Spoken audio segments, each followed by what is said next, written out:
This is the Bible of the electrogenic cell.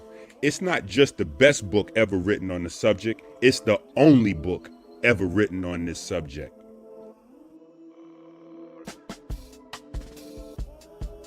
Brought to you by supporters of Christ. All right, is my mic on? Is my mic on? Can y'all hear me? Is anybody even in there? Okay, Tika's live. All right, Tika's live and Peyton is trolling. Peyton is trolling. Early in the morning, Peyton is starting off with trolling.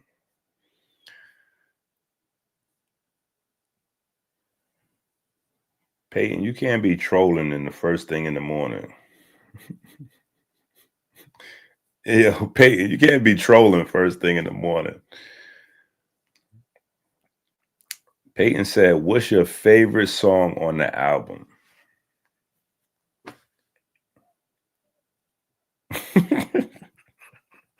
Nobody can pick a favorite song out of 266.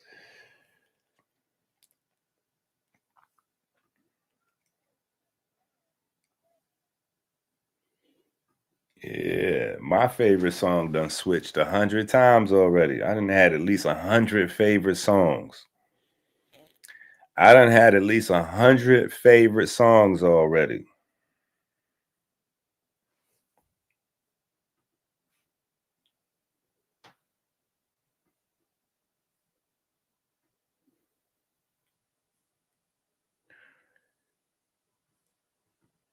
Now watch this. Y'all on the record now. We got y'all on the record. Now it's gonna be a certified fact by tomorrow. It's gonna be yeah.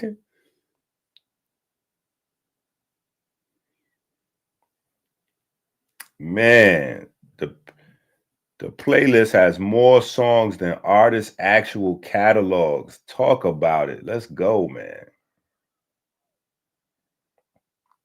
Let's go, man. Talk that talk.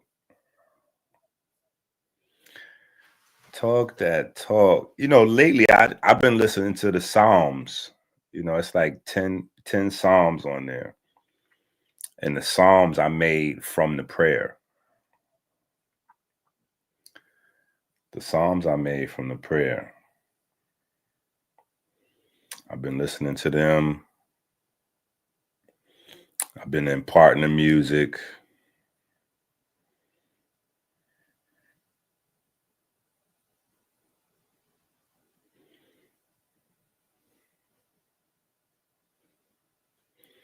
You know, I got something new already.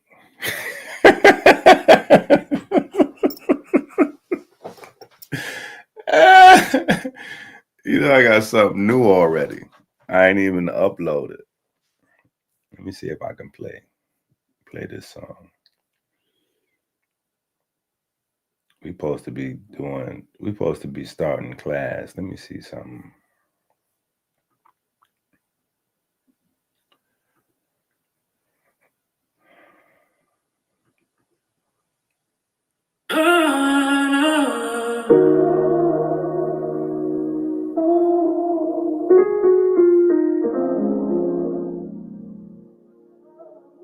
Don't call me out for the bait. Your info tangled, afraid to stay. I'm the goat with the science. Your thesis is silence. Your source is defiant. Pages burn when the truth gets too close. You sipping on fiction overdose. I'm in my neck, take the ass when you speak it. Ass when you speak it, our little secret. Keep it low, keep it quiet, don't leak it. Ass when you speak it, I'm in my neck, take the ass when you speak it. Ass when you speak it, our little secret. Keep it low, keep it quiet, don't leak it. Ass when you speak it, our little secret. Double check that, I'm a walking fact check. You a glitch in the matrix, no flaws in your claim. Cracks in the glass, I shatter the frame.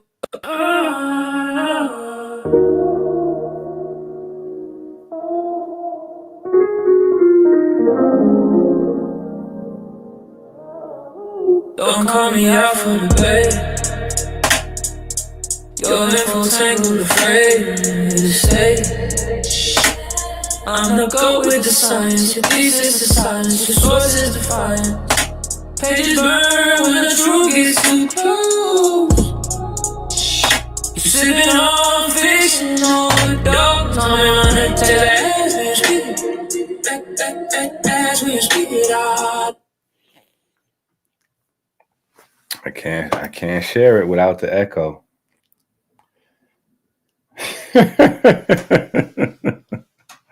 I can't share it without the echo. Oh man.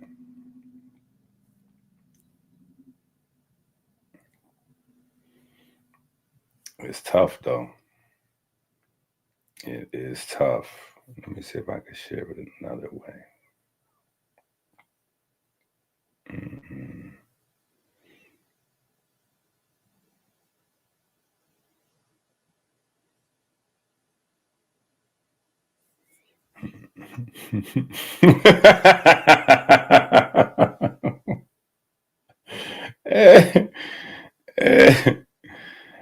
Oh man. Yeah, exactly, Peyton. Let's get to work. What we doing? All right. So before I jump into the book,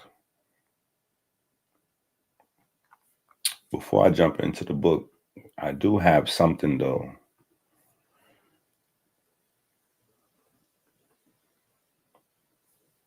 I do have something I wanted to show y'all.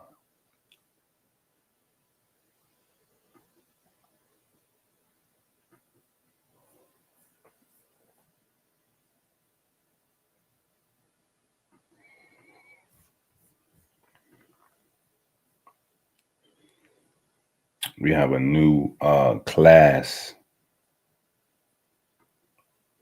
A new class that's coming.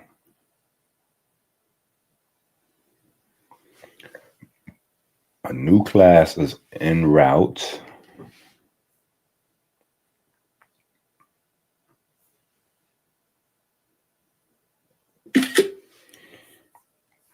And I believe it's going to start today.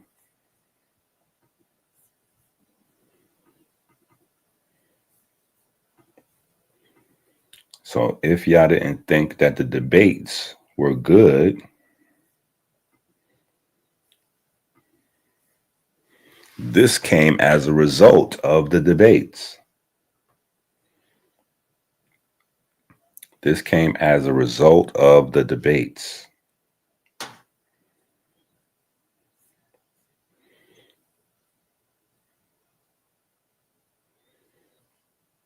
So this is going to be tough. That is going to be tough. I still got to get all the details, ironed out, but I believe we're starting today at 3 p.m. where I will have a cardiologist. I'll have a cardiologist live every week with me on Friday at 3 p.m.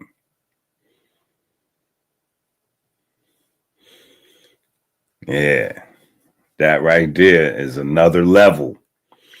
We will actually have a cardiologist live on deck.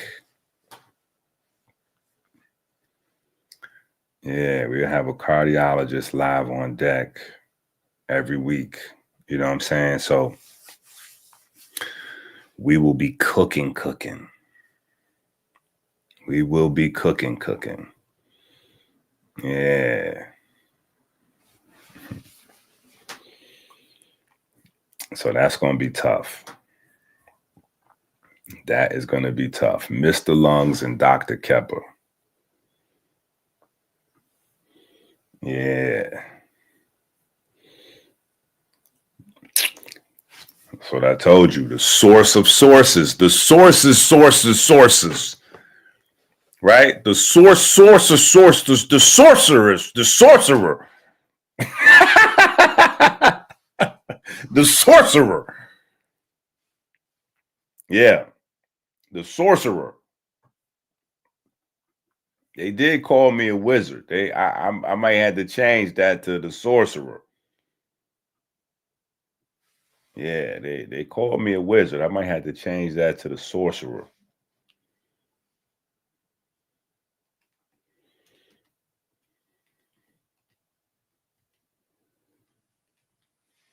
Yeah.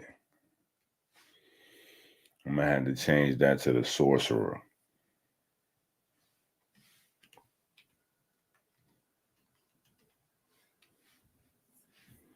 You know what I'm saying? We gotta figure that out.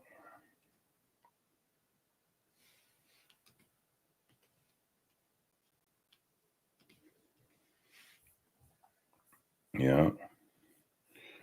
The sorcerer, aka the IQ nerd. Right? All right. So the first thing I want to do though is I want to jump to, is it this video? No, I want to jump into this TEDx.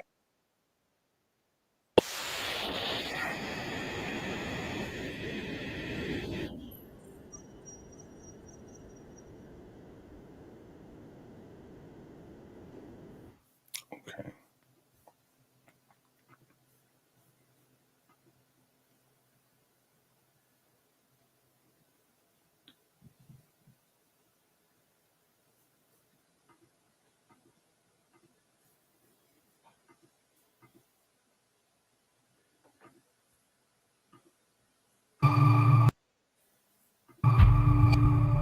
Billions of years ago, on the young planet Earth, simple organic compounds assembled into more complex coalitions that could grow and reproduce.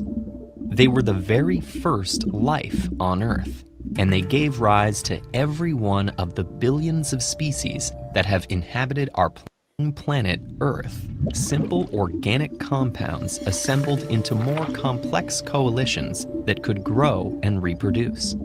They were the very first life on Earth, and they gave rise to every one of the billions of species that have inhabited our planet since. At the time, Earth was almost completely devoid of what we'd recognize as a suitable environment for living things. The young planet had widespread volcanic activity and an atmosphere that created hostile conditions. So where on Earth could life begin? To begin the search for the cradle of life, it's important to first understand the basic necessities for any life form. Elements and compounds essential to life include hydrogen, methane, nitrogen, carbon dioxide, phosphates, and ammonia. In order for these ingredients to commingle and react with each other, they need a liquid solvent, water. And in order to grow and reproduce, all life needs a source of energy. Life forms are divided into two camps: autotrophs, like plants that generate their own energy. Understand the basic necessities for any life form. Elements and compounds essential to life include hydrogen, methane, nitrogen, carbon dioxide, phosphates, and ammonia. In order for these ingredients to commingle and react with each other, they need a liquid solvent, water.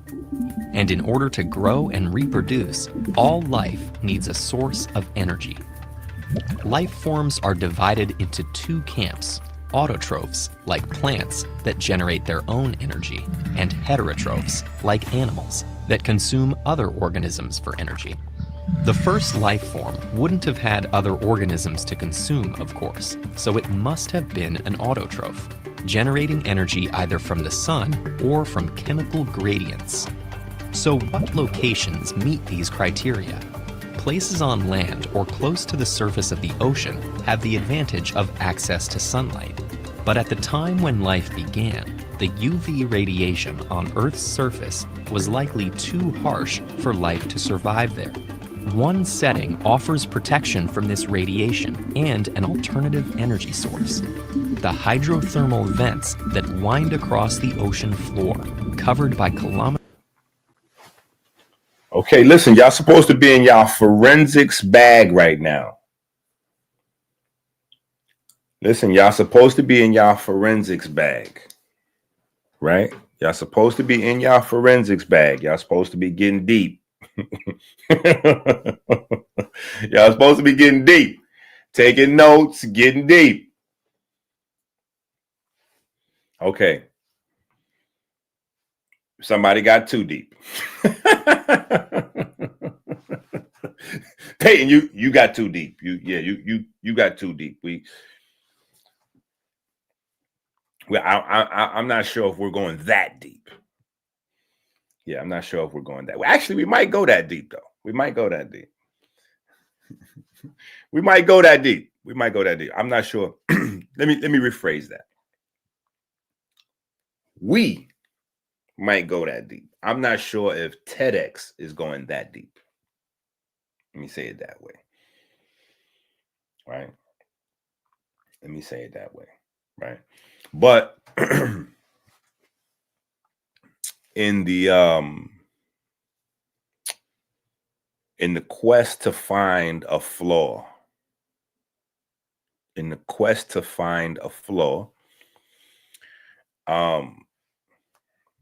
somehow I'm getting text messages from people asking me about, like, do people really come from the soil? Does semen really come out of your spine?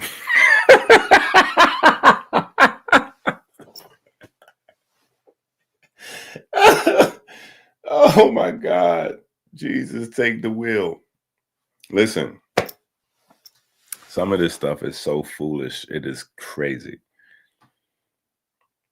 It is crazy, right? So, although there are cute little cartoons on the internet that you can find with the soil just turning into a person and then walking around like you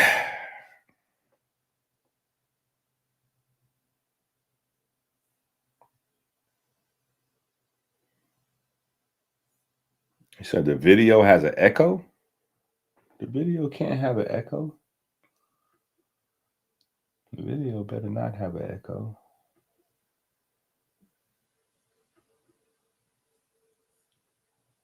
There should be no echo.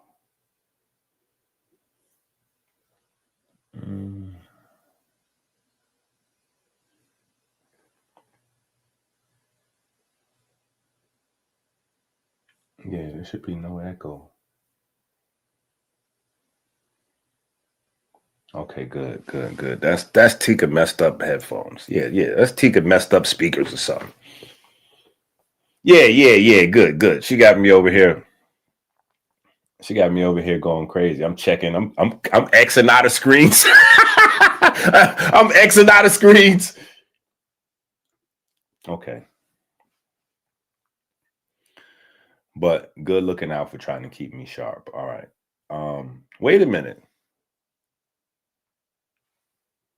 So was the song actually echoing earlier, or was that also Tika? No, that song must have really been echoing because they had y'all had jokes talking about I had the Russian doll effect on my song. So okay, yeah, the song must have really been echoing. Okay, yeah.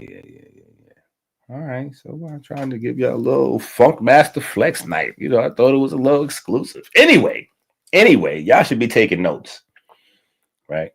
Y'all should be taking notes because if y'all are out there, right, and y'all arguing with folks, debating folks, and teaching and all of those different things, these are the conversations that's gonna pop up. Right? These are the things that's gonna pop up.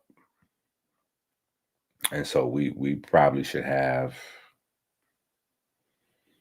right? We should probably have an answer for that.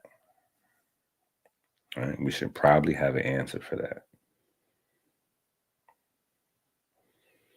Now, I'll be honest, the people asking some of these questions don't have answers for these questions. So you also have that option. You don't really have to answer questions when you know that the people asking you the question don't have an answer for the question. You get what I'm saying? But you should be prepared to kind of wrestle with some of these concepts. right? You should be kind of prepared to wrestle with some of these concepts, right? So let's go over here. Let's see.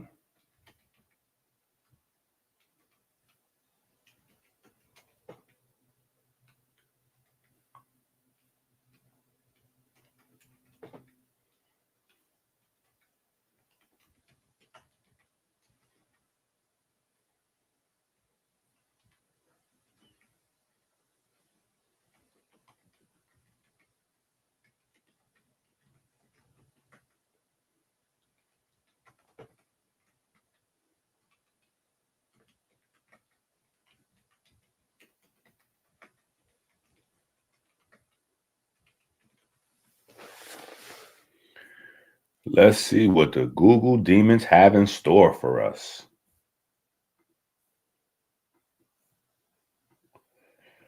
Let's see what the Google demons have in store for us.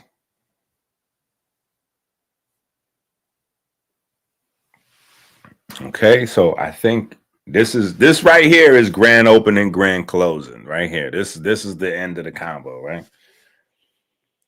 Right? This right here should be the end of the combo.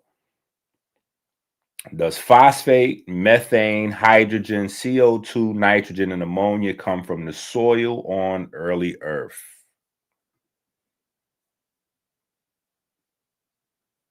Right? Like, and this is what I was saying about foolishness and ridiculousness. Right? This is what I was saying about foolishness and ridiculousness. Religion and modern science don't disagree on everything. This happens to be one of the things that they agree on. Now, how the soil turned into cells and plants and animals and people and algae and all of that kind of stuff, that may be a different yeah. There's definitely a wide variety of nuances in that pocket. But just asking me, does man or life come from soil? Anybody? Like, I would should we give Tanai saint status? I don't know if we giving Tanai saint status. Tanai is a deacon. Tanai is a deacon. He's a minister. We're going to give Tanai minister status. So from today going forward, we're making Tanai an honorary minister. Tanai is an honorary minister. In the words of our honorary minister, Tanai, anybody with folds in their brain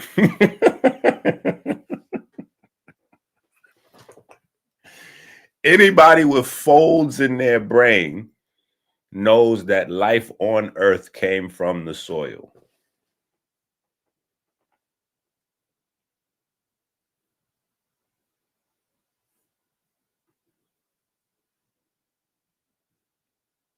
What?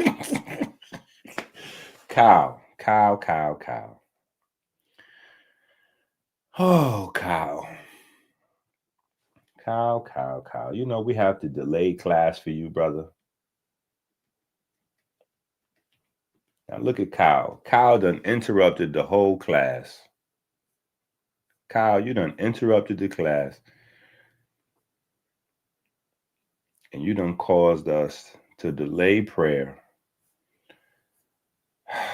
Because now we got to, that's crazy. Now we got to delay. We got to delay for Kyle, to get Kyle straight. That's crazy, Kyle. Kyle, we got to delay class just to get you straight. So we can't even go into prayer. We can't even go into prayer because we got to get Kyle straight. This is crazy. Through a cloudy maze, you're chasing stars through a cloudy maze. Eyes wide open but lost in the haze. You think the spark is a powder dream, but it's love. It's love, it's the dopamine.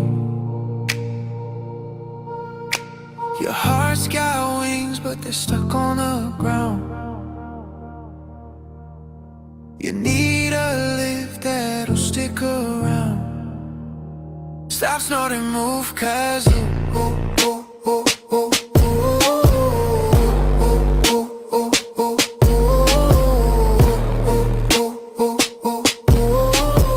stop, snort, and move, 'cause it ain't the answer, it's just a mute. Let your heart ignite and feel the truth.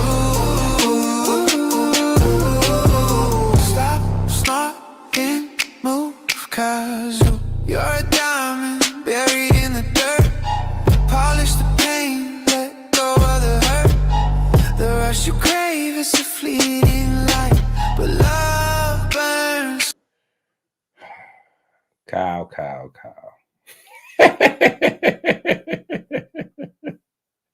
Hey, hey, come on, let's get busy.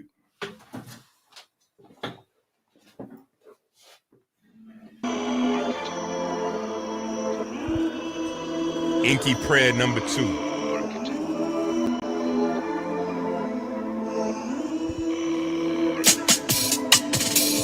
We give thanks and praise to the Most High God for the divine spark that set our cells into perpetual motion.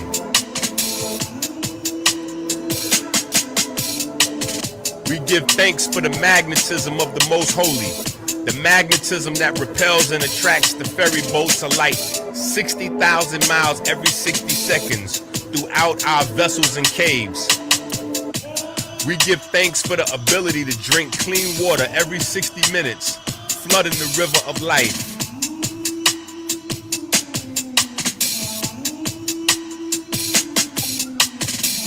We give thanks that sugar has not covered our ferries and turned them into stone. We give thanks that darkness has not covered the riverbanks with calcium and turned them into stone. We give thanks that anger and fear have not turned our almonds bitter, turning our heart to stone.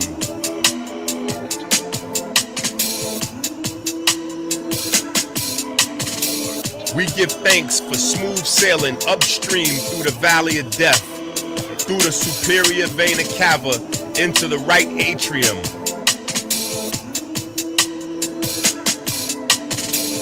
We give thanks for smooth sailing around the heart through the corona crown, joining the vortex in the right atrium. We give thanks for the perfect black solar repeater that induces the primary electromagnetic wave, opening the mouth of the Kodesh HaKodeshim. We give thanks for the mechanical wave produced when the mouth of the Kodesh HaKodeshim closes. We give thanks to the ray wave, reflecting on the semi-lunar valves, opening a pathway to the vineyard. We give thanks for the mechanical wave produced when the lunar gate to the vineyard closes.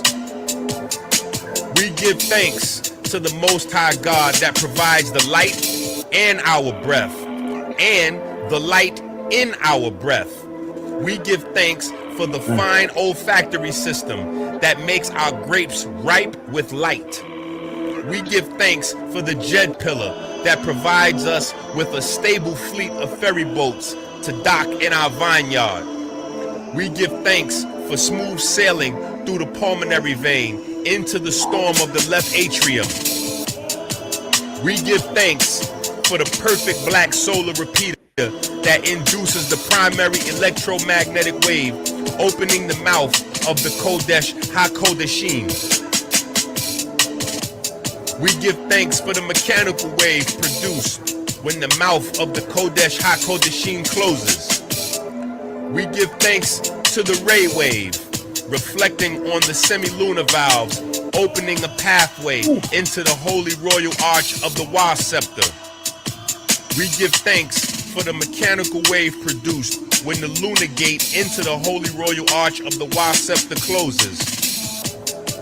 We give thanks for the magnetism of the most holy, the magnetism that repels and attracts the ferry boats of light 60,000 miles every 60 seconds throughout our vessels and our caves.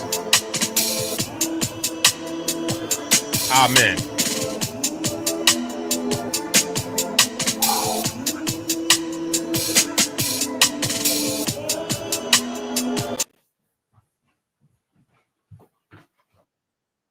And bathed in complete. All right, so let's go back to this real quick. No, we don't want to hear that music. Billions of years ago, on the young planet Earth, simple organic compounds assembled into more complex coalitions that could grow and reproduce. They were the very first life. All right, so also though, not only should we be taking notes, right? Keep in mind, keep your forensic eye open, right? This is the evolution theory. This is the modern evolution theory putting forth their best foot forward, right? So this is what they're working with. This is what they're working with, right? And I'm not saying that I disagree with any or all of this theory. Well, some of it, obviously, right? But yeah, it's important to familiarize yourself with this so we get the understanding. On Earth, and they gave rise billions of years ago on the young planet Earth. Simple organic compounds assembled into more complex coalitions that could grow and reproduce. They were the very first life on Earth, and they gave rise to every one of the billions of species that have inhabited our planet since. At the time, Earth was almost completely devoid of what we'd recognize as a suitable environment for living things. Okay, first of all, there is no such thing as double jeopardy, okay? So this is an outlandish claim, okay? This is an outlandish claim, and I have faith that Brian Sharp, aka Johnny Cochran, aka Push Up P, got this. Now focus. Billions of years ago, on the young planet Earth, simple organic compounds assembled into more complex coalitions that could grow and reproduce. They were the very first life on Earth, and they gave rise to every one of the billions of species that have inhabited our planet since. At the time, Earth was almost completely devoid of what we'd recognize as a suitable environment for living things. The young planet had widespread volcanic activity. Did I say Brian Sharp or Brian Steele? Anyway, y'all know what I meant.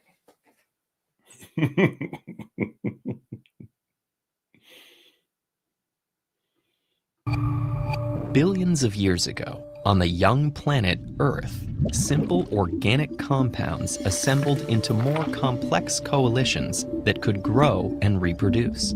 They were the very first life on Earth, and they gave rise to every one of the billions of species that have inhabited our planet since. At the time, Earth was almost completely devoid of what we'd recognize as a suitable environment for living things. The young planet had widespread volcanic activity and an atmosphere that... All right, right in here though is a biogenesis or abiogenesis.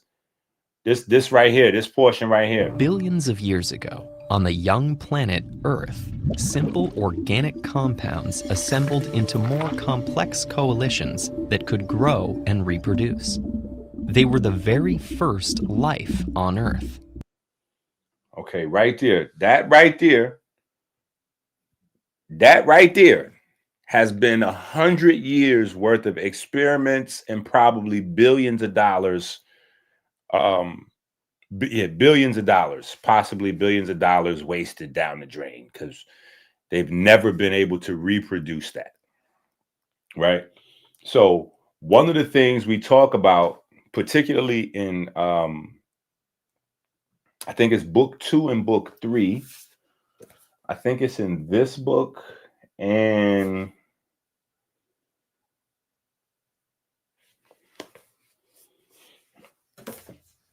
the third book. We just rolling. But it's in there. It's in the Beatles books. Right. We talk about the fact that there's no proof of what the early prebiotic Earth. So all of this, I'm not going to say it's made up, but all of these are best guesses. Right? These are articulate, educated hunches. These are hunches. I got a hunch, like Scooby and Shaggy. I got a hunch. Yeah, these are hunches. These are not even full-fledged scientific theories. These are hunches, right? Because there's no proof of what the prebiotic soup actually was, meaning there's no proof of what the early elements, like how exactly the early Earth looked. There are some, obviously over the years, lots of testing has been done and stuff thrown at the blackboard to see if anything stick. But when the main prediction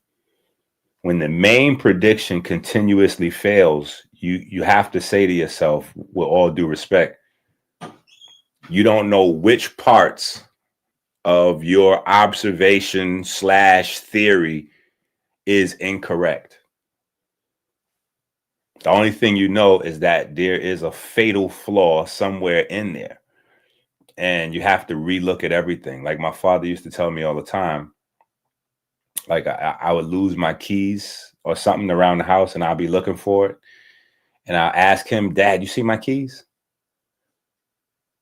And he'll be like, well, did you look over here under the couch or did you look in this place or that place? And I'll be like, no, because I know it's not over there. He'd be like, what you mean you know it's not over there? If you don't know where your keys are, then you don't know where your keys are not. If you don't know where they are, you don't know where they are not. So you have to look at everything. So when you have a theory and you've tested and tested and tested and tested and tested, and you've brought in the most brilliant minds, and they've helped you reevaluate and refine and recalculate, and it keeps failing. At that point, you have to start looking everywhere to see what you need to shift, what you need to change, because it may be parts of your idea that you're taking for granted that may be the part that's flawed, right? So we really don't know, right? These are just really the best calculation of what early Earth looked like, right? And it works for the greater script, Big Bang, because it's a script, like a movie. It's a script, Big Bang, Earth looks wild and crazy, a lot of volcanoes going off. It got to look like that to make the script work, because that's the other part to science, is that, and this is where it kind of gets a little sticky, because you have unproven theories that serve as foundations for other unproven theories. And so in order to make the theories stick, it's almost like telling a lie. When you tell one lie, you got to keep telling lies to you know what I'm saying, to build up. So Earth being a wild, crazy place, where it's just all volcanoes, and that kind of fits the narrative, but none of this is actually for certain. Now, am I saying that it was a Garden of Eden or paradise or like a creationist idea? Absolutely not. Absolutely not. But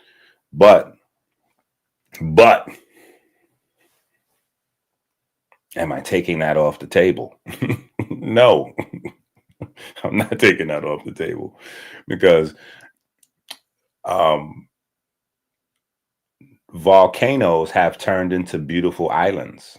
In fact, there's plenty of vacation places around the world that have, like volcanoes on them, because the volcano erupts in the middle of the ocean.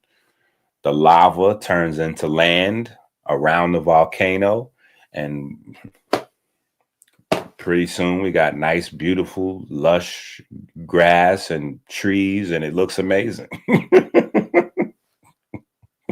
Without the help of man, right? So who's to say that the earth looked wild and like Star Trek, like for mad long, like who's to say it looked like that for a long period of time? Like, there's it's just theories.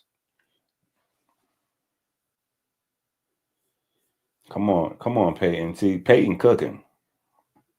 Refine, that's right.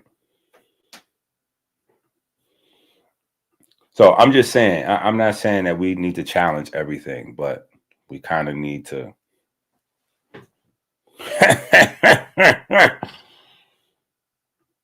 challenge everything. And they gave rise to every one of the billions of years ago. On the young planet Earth, simple organic compounds assembled into more complex coalitions that could grow and reproduce. They were the very first life on Earth, and they gave rise to every one of the billions of species that have inhabited our planet since. At the time, Earth was almost completely devoid of what we'd recognize as a suitable environment for living things. The young planet had widespread volcanic activity and an atmosphere that created hostile conditions. So where on Earth could life begin? To begin, are those comets falling down? Are those supposed to be comets falling down? It look like comets hitting the planet, or is that maybe those are not comets? Right? Maybe those are debris falling down from other volcanoes that's nearby. our planet since. At the time, Earth was almost completely devoid of what we'd recognize as a suitable environment for living things. The young planet had widespread volcanic activity and an atmosphere that created hostile conditions. So where on Earth could life begin? To begin the search for the cradle of life, it's important to first understand the basic necessities for any life form. Elements and compounds essential to life include hydrogen, methane, nitrogen, carbon dioxide, phosphates, and ammonia. In order for these ingredients to commingle and react with each other, they need a liquid solvent, water. And in order to grow and reproduce, all life needs a source of energy. Life forms are divided into two camps: autotrophs, like plants, that generate their own energy, and heterotrophs, like animals, that consume other organisms for energy. The first life form wouldn't have had other So that's almost like a synonym for parasite. just really big.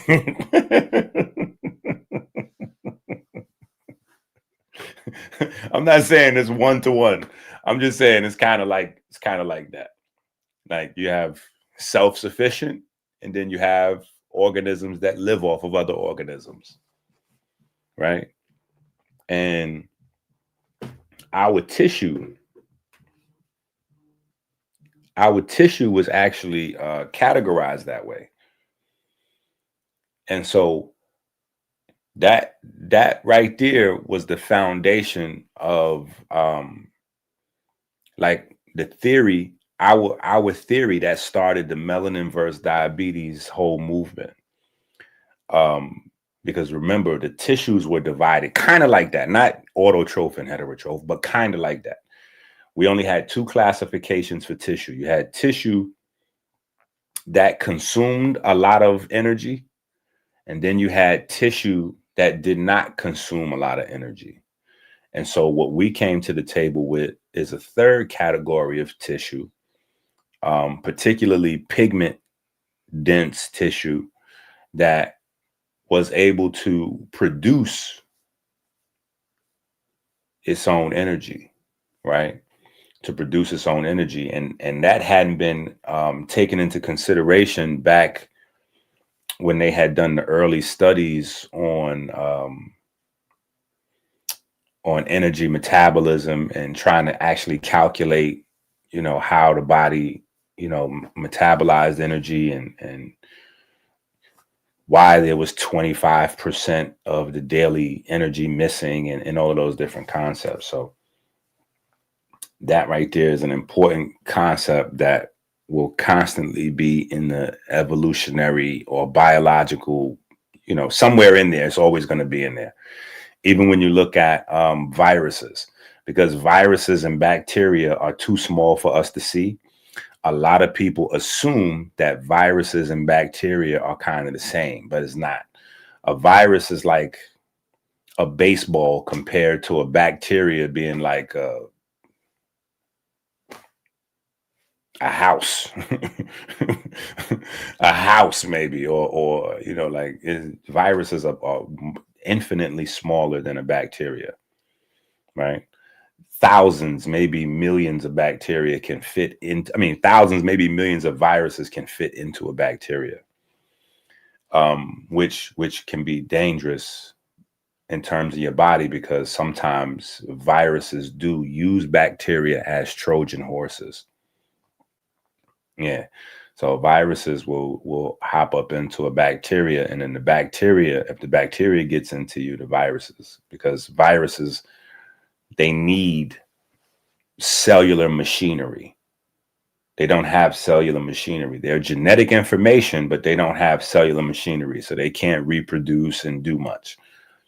So they got to find some cells, and bacteria always make a good vehicle, because bacteria are cells, but they're lone cells.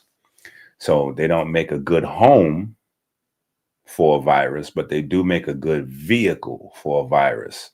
Virus can hop into a bacteria and then use that bacteria to find themselves an animal. Animals make good homes.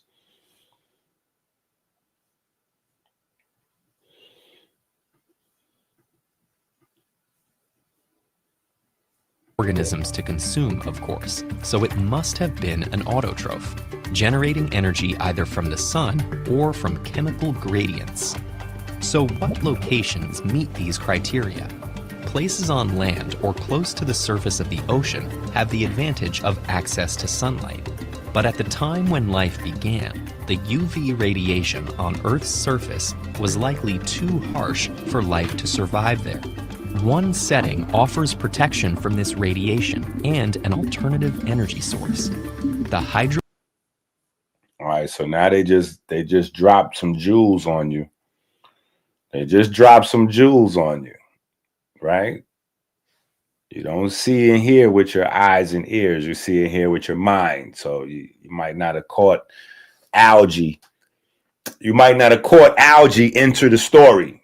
They mentioned algae, but algae entered the story right there, right? Because they said at the surface of the ocean, it may have been too much UV light for any sort of cells to form or any sort of life to form, right? So what is required? What is required in order for cells or life to form if it's too much UV? Boom. Boom. So we gotta get pigments to enter the building. Now here's the problem with pigments. Come on now. Come on now. Come on now. Right? Here's the problem with pigment. right? The problem with pigment. So for the people that's watching, if y'all don't know how the number 137 relates to pigment, that means y'all need to get some more books. Yeah, y'all are missing some key books, right? But the problem with pigment, right? And this is a problem. This is a big problem. If early cells require pigment, early cells, that is a very, very complex arrangement. That is a very complex arrangement. That is a very complex arrangement. That is a very complex arrangement.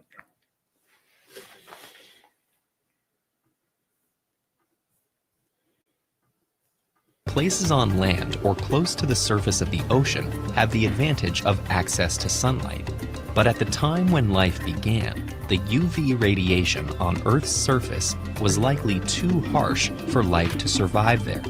One setting offers protection from this radiation and an alternative energy source: the hydrothermal vents that wind across the ocean floor, covered by kilometers of seawater and bathed in complete darkness. A hydrothermal vent is a fissure in the Earth's crust where seawater seeps into magma chambers and is ejected back out at high temperatures, along with a rich slurry of minerals and simple chemical compounds. Energy is particularly Okay, so now we get now we get some mineral elements in the conversation. Now we get some mineral elements in the conversation, right? We get iron, right? We get iron. So we get some magnetism, obviously. Now here's where Peyton comes into the story, right? Where we get, we go into the core. We tapping into the lower levels of the earth, right? We get calcium, right? Electricity, right? We get silicon, right? Silicon, collagen, right? Barium just in the way. Barium is toxic. Barium is in the way and it's toxic. Barium is one of those things. Matter of fact, if anybody knows anybody that's dealing with cancer, you got to be careful, because sometimes when they do tests to check your body to see what's going on with the cancer, they will, they'll give you some barium to drink, or they'll, inject you with some barium or something like that. But they use barium. But barium is crazy, and you can have some reactions after. You know what I'm saying? So you need to know how to flush barium out of your body. Yeah. You need to know how to flush barium out of your body. Yeah, we saved somebody's life one time with the Eat Right for Your Haplotype book.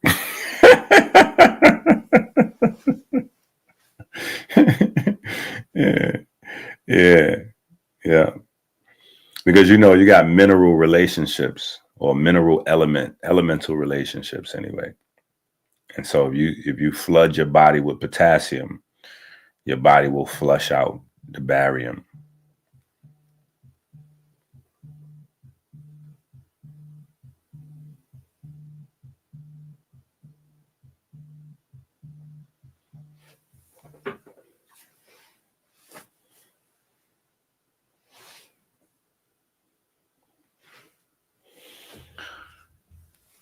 What happened to the video?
So are we still live or we not live? What's happening? Are we not live?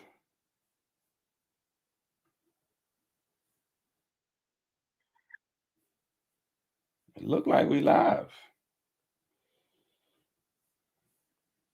Okay, so we still live. There's no reason to panic just yet. There's no reason to panic just yet. But y'all might have to jump over the melanin versus diabetes just in case.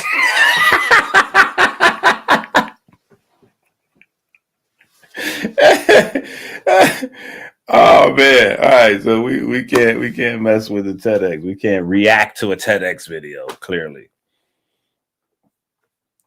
Right? We can't react to a TEDx video.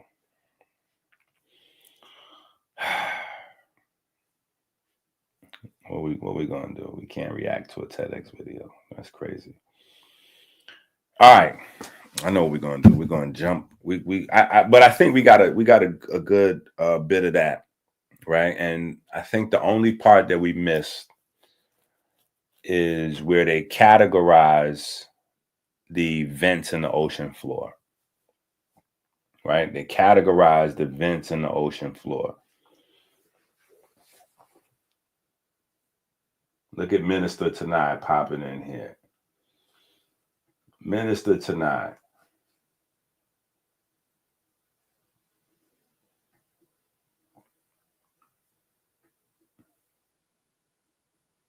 Hey.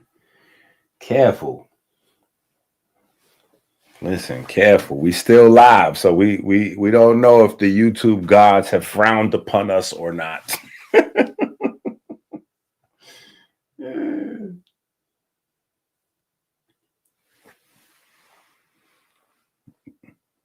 Yeah, you see that? That's what I'm talking about.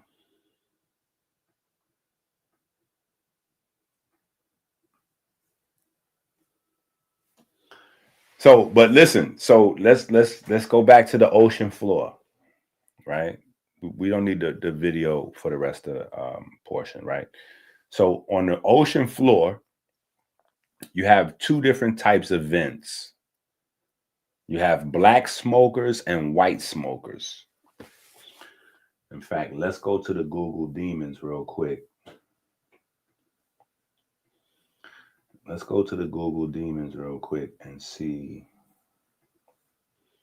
All right, so remember we had this, right? Remember we asked the basic compounds, right?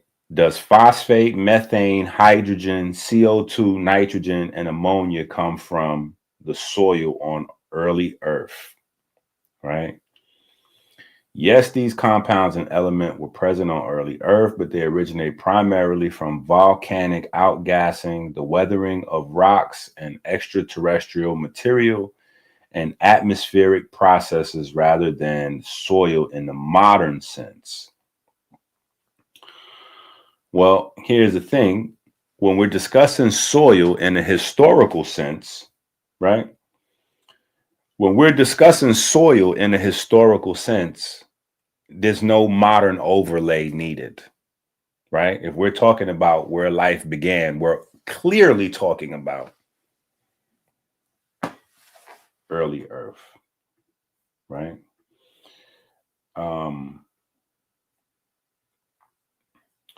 All right, so we kind of walks through these. Now let's look at black smokers versus white smokers. Boom. Oh, Google Demons is quiet on this one. The Google Demons are quiet on this. Interesting. Black smokers and white smokers are types of deep sea hydrothermal vents that differ primarily in their temperature and the minerals they emit. Black smokers are hotter and release fluids rich in iron sulfide, which precipitates as fine black particles. White smokers are cooler and emit fluids rich in barium, calcium, and silica, causing them to appear white. Okay. So white smokers are the top candidate for where early cells could have began forming, or maybe not early cells per se, but the early molecules that would later on become cells, right? Because you need lipids to form, period. You got to get lipids, just to get a cell membrane, and, you got chicken, which came first, chicken or the egg, right? Do we get complex structures like RNAs or, like early versions of RNAs that can self-produce before we get simpler, so all of that's kind of still up in the air, right? But this is the setting, right? This is the setting. And so maybe we could get a picture. I'm at the Google D. Oh, what we got right here? Okay, here go the Google demons. I just had to stroll on down a little bit.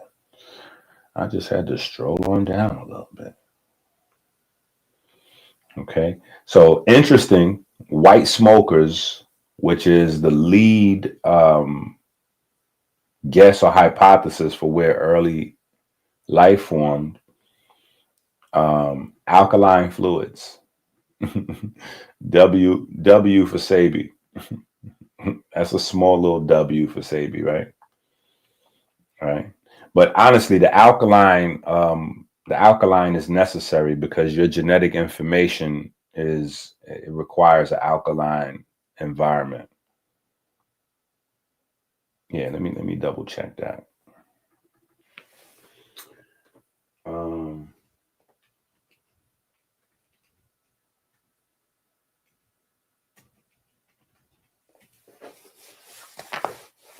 Yeah.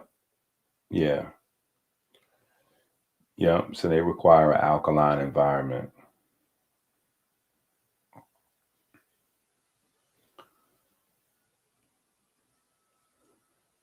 Yeah, so W for Sabi. That's a little W for Sabi.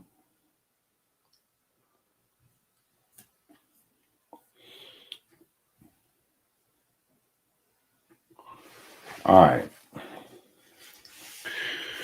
right, let's go to our book.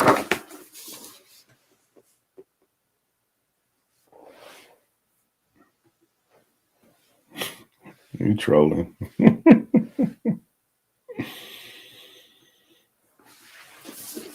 Minister Tanai. All right, so we're going to chapter 1, page 1, where we left off. Chapter 1, page 1, where we left off. Right? And we're going to start getting a little crazy.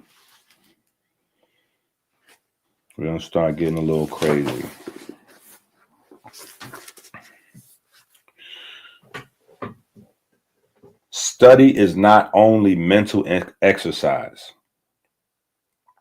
Study is not only mental exercise. It is quantum heart medicine. The act of deep learning activates the catecholamines, dopamine, norepinephrine, epinephrine, neurochemical sparks that sharpen attention and accelerate energy use in the brain and body. Unlike stress-driven catecholamine surges, which corrode tissues, the catecholamine bursts from engaged study act as a focused engine, right? So what most of us are doing right now, right? We're engaged study. So when it looked like the video went down,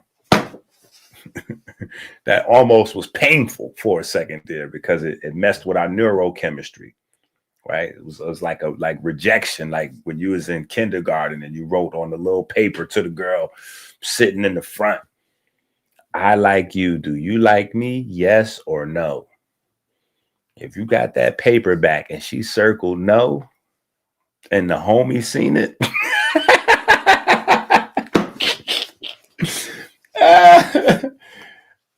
my goodness.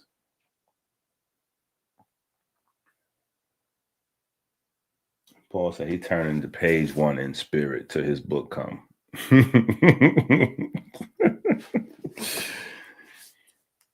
So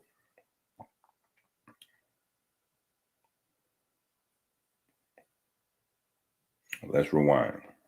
The act of deep learning activates the catecholamine. Oh, we will be rewarding ourselves now with Music Blast. That is a new thing that worked very well the other day, right? The Music Blast every so often. Do you know what I'm saying? We read a little bit, little study, then we come in with the music. That was we're gonna do that. That's a thing right there. All right. So anyway, the act of deep learning activates the catecholamines, dopamine, norepinephrine, epinephrine. Keep in mind, this is primarily your melanin, your neuromelanin system, right? Neurochemical sparks that sharpen attention and accelerate energy use in the brain and body. Unlike stress-driven catecholamine surges, which corrode tissues, the catecholamine bursts from engaged study act as a focused engine running on pure visceral fat deposits that otherwise choke the heart and brain.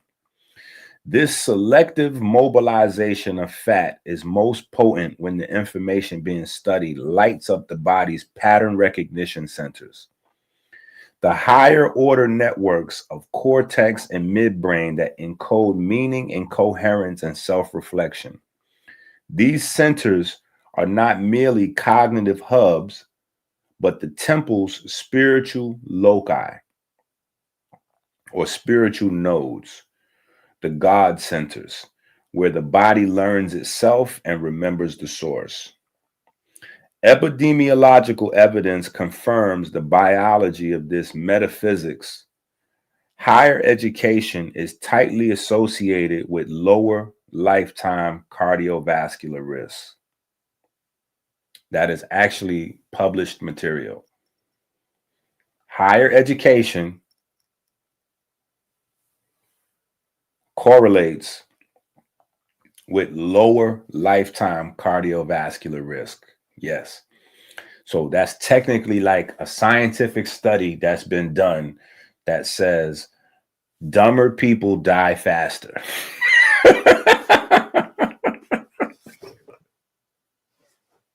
Not exactly, but you read between the lines, you figure it out, right?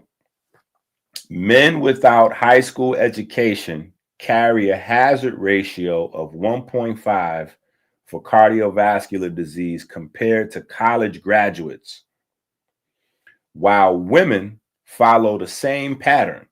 Those with partial education show an intermediate risk, which is 1.16, underscoring a clear dose response effect.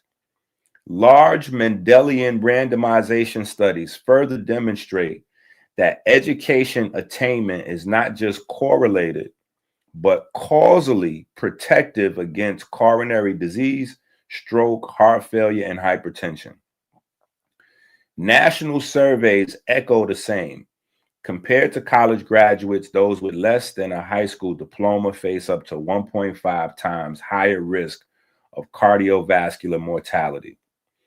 The American Heart Association now recognizes education itself as a predictive factor for heart disease as powerful as smoking, cholesterol, or blood pressure. Thus, to study, especially to study the body, spirit, and the laws of metabolism, is to clean the heart and brain with light. Study is not passive.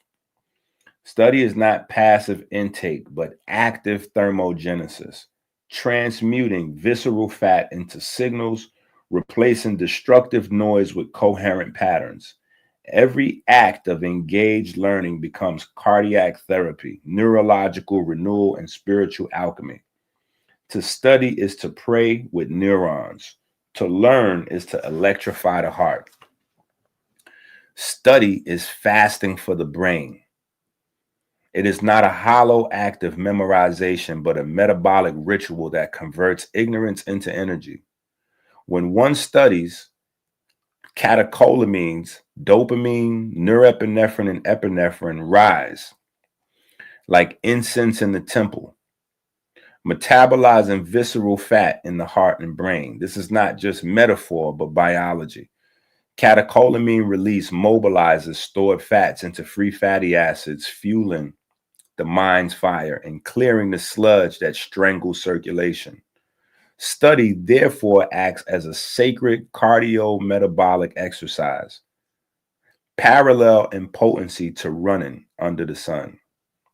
The effect is magnified when the information studied engages the temple's pattern recognition centers, the higher order cortical and limbic regions that discern shape, meaning, and coherence. These are your God centers, the seats of spiritual recognition. When engaged, they align neurons into resonance, metabolize chaos into patterns, release energy that heals. To study the body, the codex or the universe is to feed these centers, and in feeding them, the temple itself is renewed. Science affirms this. Higher education reduces lifetime risk of cardiovascular disease as surely as exercise or diet. Men without a high school education rather, carry hazard ratios of 1.58 for heart disease compared to graduates. Women, the same. Even partial education reduces risk incrementally. Mendelian randomization proves the direction. Learning is not mere correlation, but causal protection against coronary artery disease, stroke, and heart failure. Surveys confirm this. To study is to transmute fat into fuel, ignorance into current, mortality into memory. Catecholamines are the temple's incense. Study burns them pure. Pattern recognition is the fingerprint of God. The aorta becomes smoother. The brain becomes clearer. The bone marrow becomes more vibrant. To sit and learn is not idleness. It is metabolic training. To study is prayer and electricity. To engage the scroll of knowledge is to engage the scroll of the heart. Study is heart medicine, quantum and eternal. Study of the human body and nature is active prayer. It is not a passive act of reading or collecting facts, but a living dialogue between the mind, the marrow, and the cosmos. To open the codex of the body is to kneel before the blueprint of creation itself. Each muscle fiber, each synapse, each photon caught by water is a verse in the scripture of life. When the student studies, catecholamines rise like hymns in the bloodstream, igniting metabolism and metabolizing visceral fat in the heart and brain. Study is therefore not sedentary, but metabolic work. It is fasting for the intellect, exercise for the neurons, incense for the marrow. To study nature is to harmonize with the patterns that sustain existence, the cycles of water, the arcs of light, the geometries of bone and fascia, the breath of soil microbes in the gut. These are not abstractions. They are spiritual technologies, pattern recognition centers in the brain. The spiritual centers awaken when one contemplates the body and the cosmos. They see resonance and diversity, coherence and complexity, and unity in all division. In those moments, thoughts become worship, and worship becomes metabolic repair. Active study is prayer in motion. It is kneeling, not in silence, but in recognition.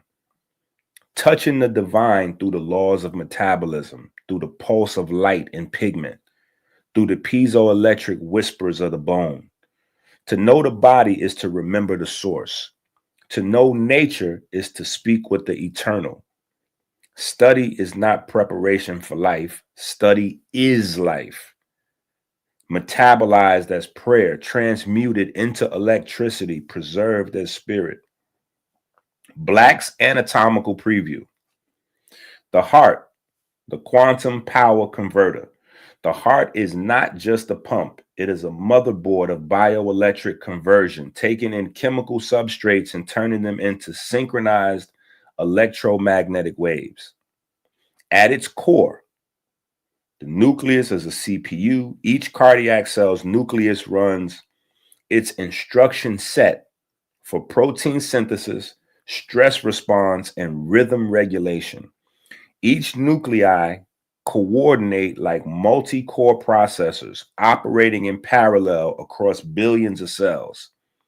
Their clock speed is the heartbeat itself, set by pacemaker cells in the SA node. Mitochondria as solar power supply. Cardiac mitochondria are hyperdense, filling in almost half the volume of heart muscle. They operate like solar arrays, light from the sun, and mechanical stress from every contraction feed oxidative phosphorylation. Proton gradients are the DC current. ATP is the stable voltage supply. Melanin as quantum repeater arrays. In the cardiac conduction system and vessel walls, melanin captures photons and electromagnetic resonance from the environment. It stabilizes rhythms against noise, much like a repeater in a fiber optic network. By absorbing, storing, and re-emitting photons, melanin ensures coherence between electrical depolarization waves and mechanical contraction waves. Transistors as ion channels. Sodium, calcium, and potassium channels line the membranes like field effect transistors. They amplify and rectify microcurrents into full depolarization cascades. The calcium-induced release system is essentially a voltage amplifier, taking a small spark and turning it into a flood that powers contraction. Thus, the heart is rebuilt as a quantum biological inverter. It takes substrates, glucose, fatty acids, and photons, processes them through the mitochondria, stabilizes them via melanin, and distributes them in coherent pulses directed by nuclei and ion channels. Every beat is an electric mechanical packet sent into the vascular network, a broadcast of power and information. All right, so we're going to take one little second. All right, I'm going to clean off the board. I'm going to read that paragraph again. And we just going to look at 4 critical famous letters. Woo! Let's go. W's in the chat. Yo, I appreciate the super chat. What is you doing creeping up on people? Yeah, we ain't supposed to see you till 3 o'clock. Yeah, we ain't supposed to see you till 3 o'clock. Shout out to Mr. Lungs. Shout out to Mr. Lungs in the building. This is Mr. Lungs. This is Mr. Lungs, people. Yes, that is Mr. Lungs right there. That is Mr. Lungs right there. That is Mr. Lungs right there. Shout out to Mr. Lungs in the building. That's a great way to make an entrance. I just have to say that. That's a great way to make an entrance.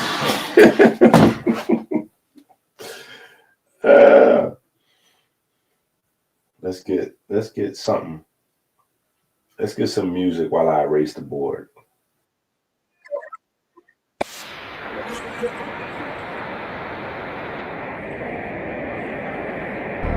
turning. You don't see with your eyes, no, you don't hear with your ears. You see and hear with your mind, turning waves into real. Electromagnetic fields, mechanical tears. Your brain bends the cosmos, reality still. City lights flicker, neurons in a cipher. Frequencies collide, truth's the only decipher. Flipping keys, both piano and kilo. Blueprint the matrix, dodging age and DeVito. A trapper's vision sharper than a hawk in the head. While my thoughts paint murals on Atlanta's maze. You don't see with your eyes, no, you don't hear with your ears. You see and hear with your mind, turning waves into real. Electromagnetic fields, mechanical tears. Your brain bends the cosmos, reality still. Double cup, my thoughts swerve through the Milky Way. Every sip's a telescope, peeking at a brighter day. Chemicals and memories, synapses on the spree. Chasing dopamine dreams, selling serotonin schemes. My pen writes universes, gravity defied. Reality's a dope, perception's a high. Heartbeat the metronome, ticking time's illusion. Stadiums a chapel chanting revolution. Eyes closed, mind open, waves ripple wide. Sound bend in space, truth amplified. You don't see with your eyes, no, you don't hear with your ears. You see and hear with your mind, turning waves into real. Electromagnetic fields, mechanical tears. Your brain bends the cosmos, reality still.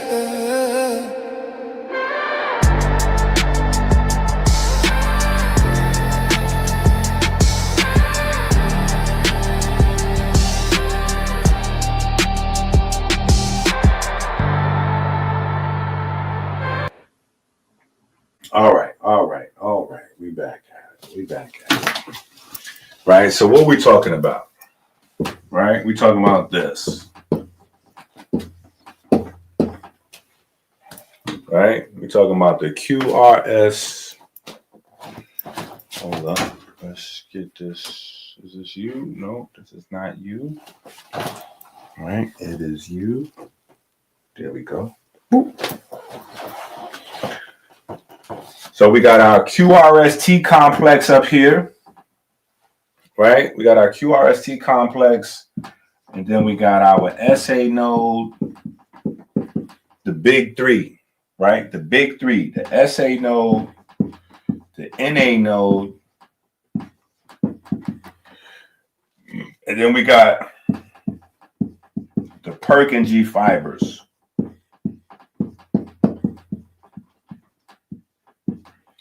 And then we got honorable mention, the melanocytes. Yeah, they get honorable mention.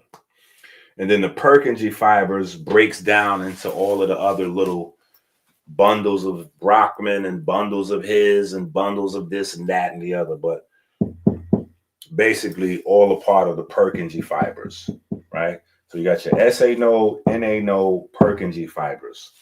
And those guys come together to give you that electromagnetic wave, right? And I know for a lot of people, we have been, I'm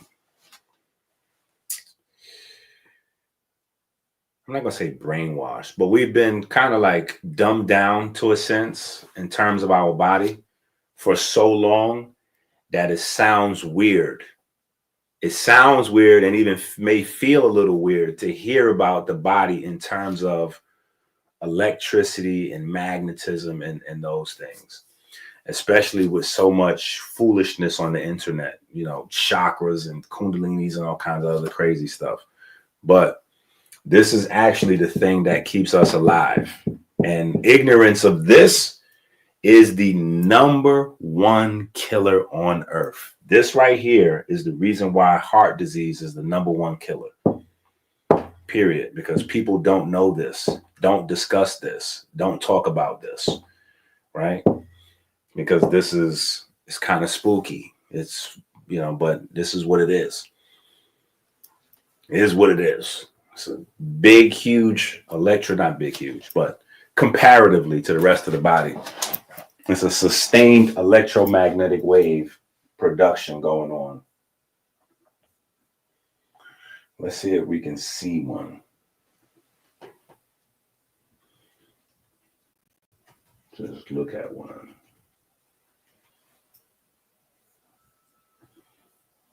Okay, yep, so that's not, yep, we can't really see one.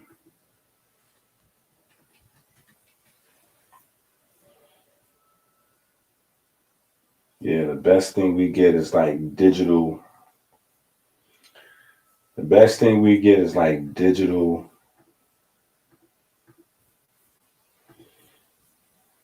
Something like this. All right. You get something like that to kind of try to imagine. You get something like that to try to imagine. That's a digital reproduction of what an electromagnetic wave looks like. Right. But theoretically, this is what, here, let's just go on this page and see. Oh, that's sweet right there. That's sweet right there. Right? That's a little animation. That's a little animation right there.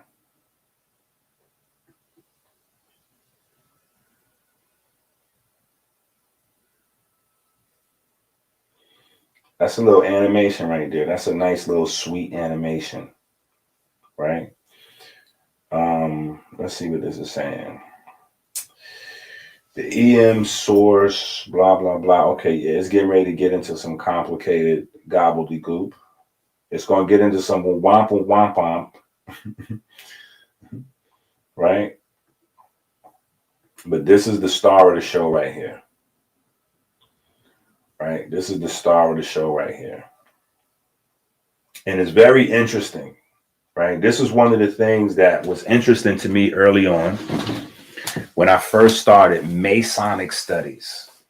When I first started Masonic studies, when I first started Masonic studies, right?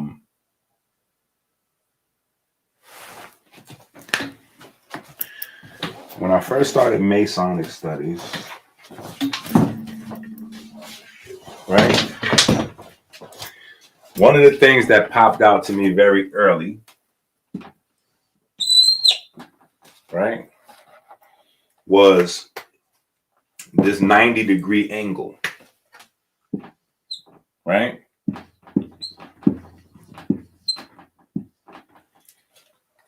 That 90-degree angle is very important in the study of light, right? And so Masonic study, in another sense, is the study of light, right? And we have this 90-degree angle here, which Masons, have a great deal, they know, but just in a specific, just, not going too crazy with the Masonry, but it's just an interesting caveat that caught my attention very early on, that this 90-degree angle is where light originates. So immediately early on, when I started Masonic study, I'm seeing things in the information that maybe other people that were in the Masonic study didn't see. Because again, you don't see with your eyes and you don't hear with your ears. You see and you hear with your mind. So if you don't know this, even if it's presented to you, especially if it's presented to you in a different type of way, you won't be able to make a connection that light originates from 90-degree angles. And for some of y'all that are watching, that's what we're looking at right there. We're looking at magnetic fields and electric fields, and that's kind of where the photons are produced from here. Right? So you have an electric wave, right? And then you have the magnetic wave. And this is where light will come from. Right? So when you see those examples, those little diagrams, they got the blue and the red. Usually the red is the electric wave, and then the blue is the magnetic. And it's giving you an approximation for how light is produced from electric fields and magnetic fields at 90-degree angles.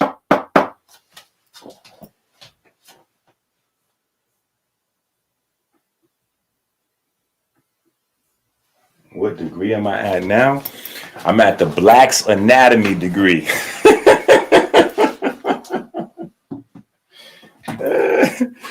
Oh, man.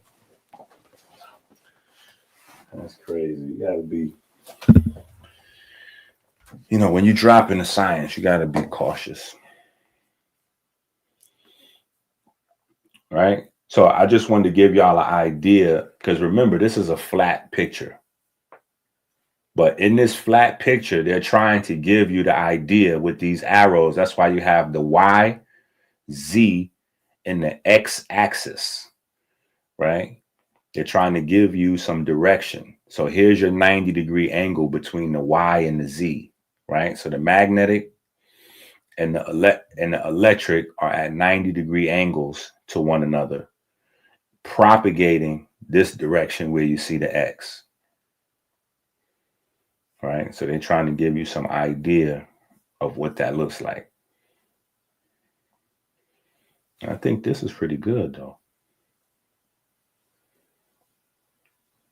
That's kind of fly right there.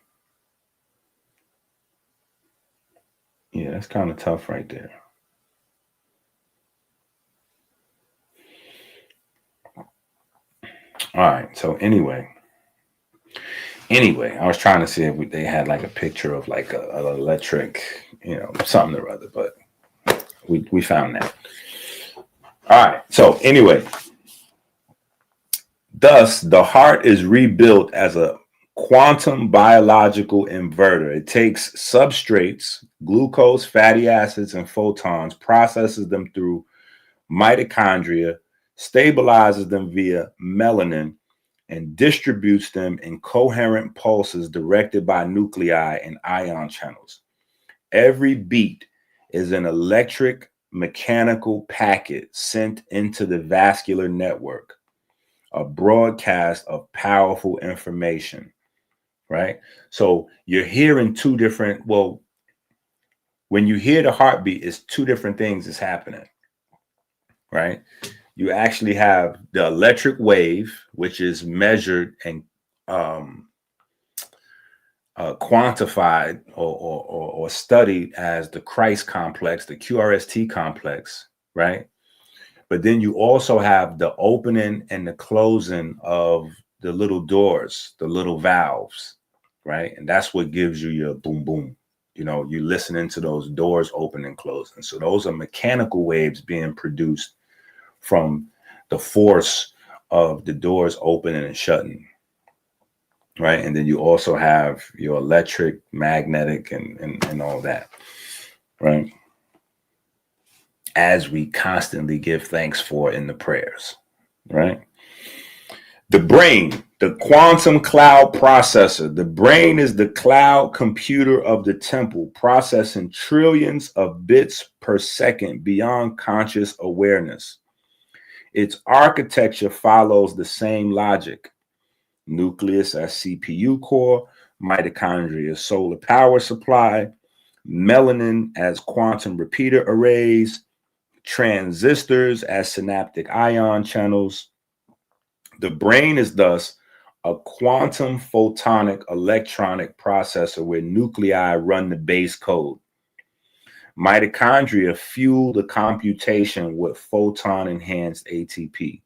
Melanin maintains coherence as a repeater network and synaptic ion channels serve as the transistors that switch, amplify, and route trillions of electrical signals per second. Okay, just because I know we got people that's probably like, what is he talking about?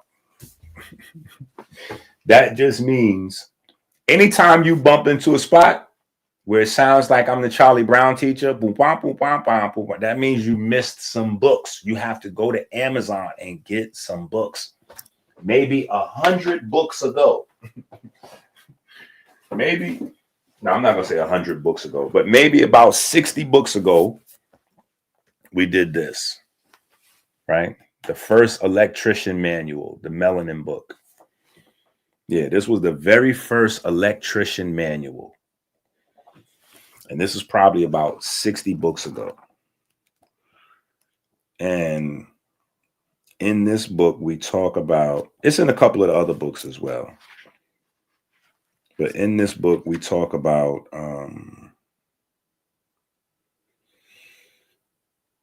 we need to keep in our minds that our hearts are regulated by cardiac melanocytes, blah, blah, blah, blah, blah. Okay, so we talk about that in here.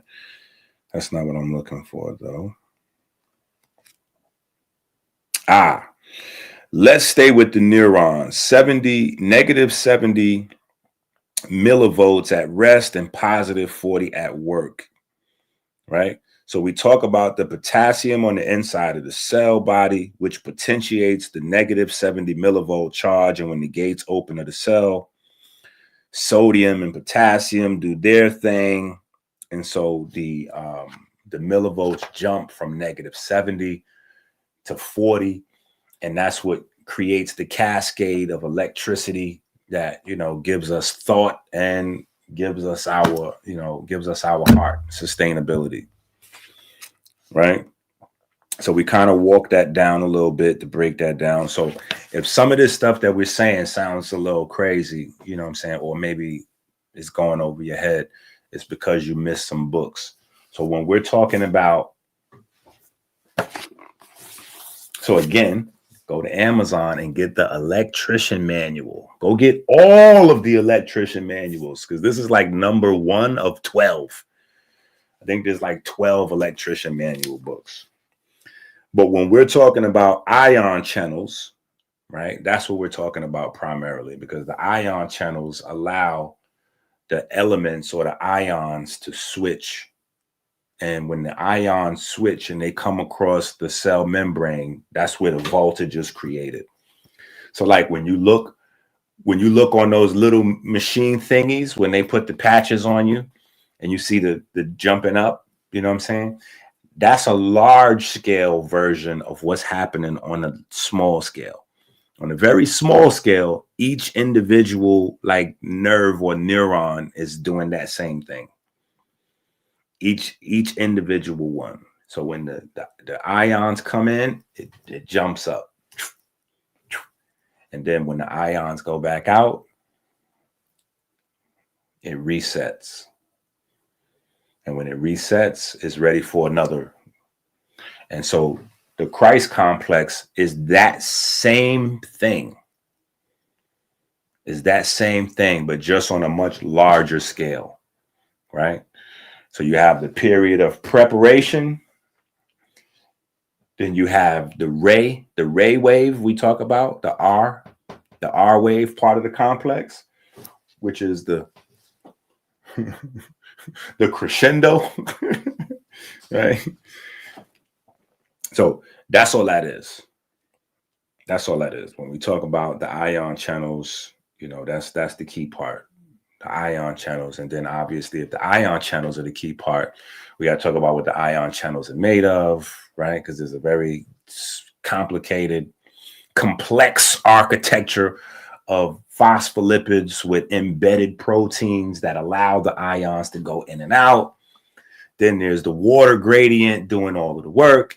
Obviously the ions themselves, blah, blah, blah, blah, blah. A lot of information, a lot of complex construction.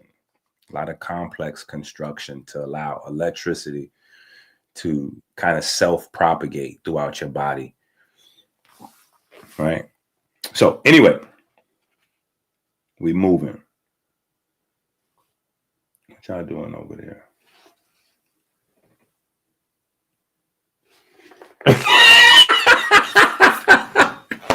Yo, look at Tanai is trolling. Yo, Tanai said y'all spoiled. That's what this mean right here.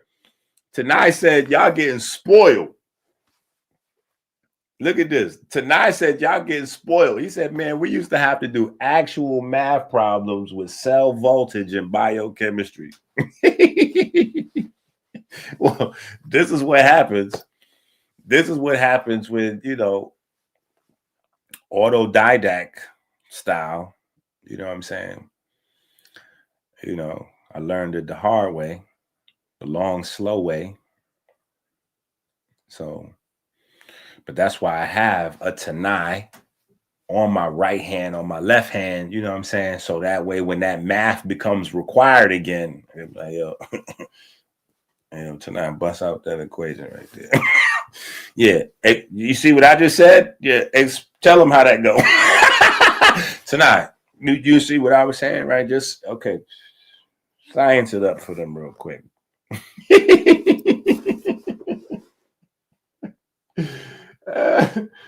Oh my goodness.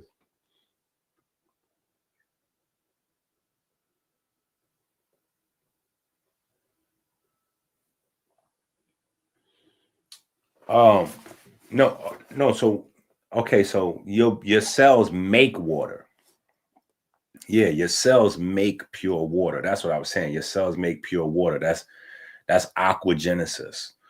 So with carbo,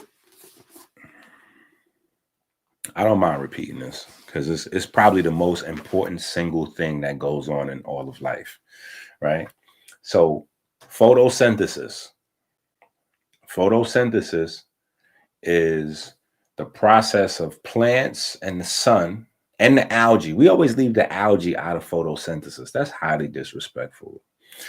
But so they combine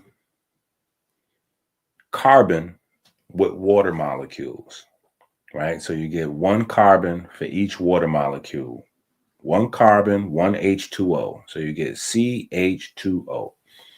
That's a unit of carbohydrate. Now, obviously, there's a zillion different types of carbohydrates and it gets crazy, but the idea is the plants make the food for us, carbohydrates. And that's the energy that we use to do our thing, right?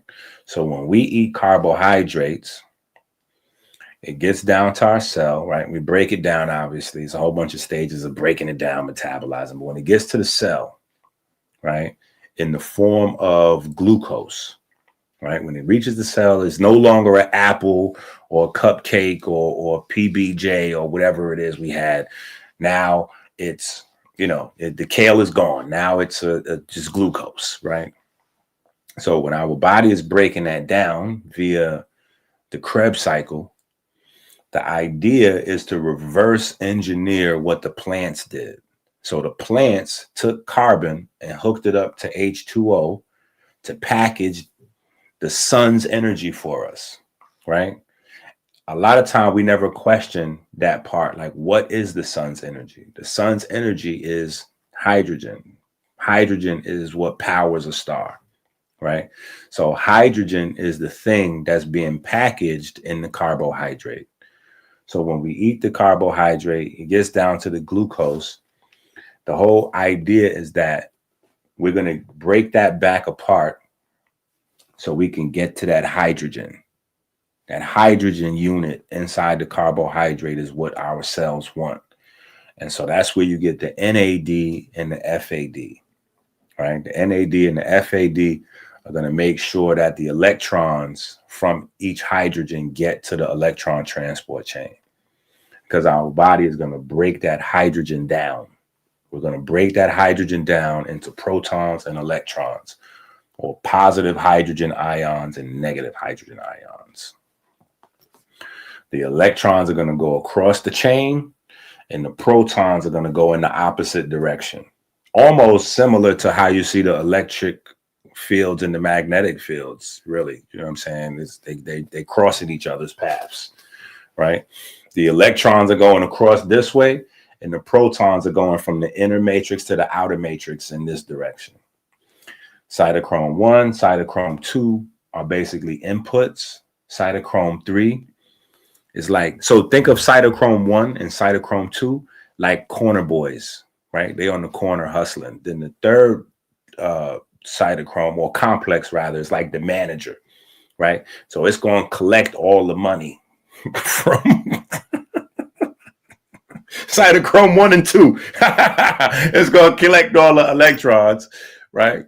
And then it's going to send it to cytochrome 4, right? Now, mind you, every time the money move, the protons move. Every time the electrons go across, the protons go across, right?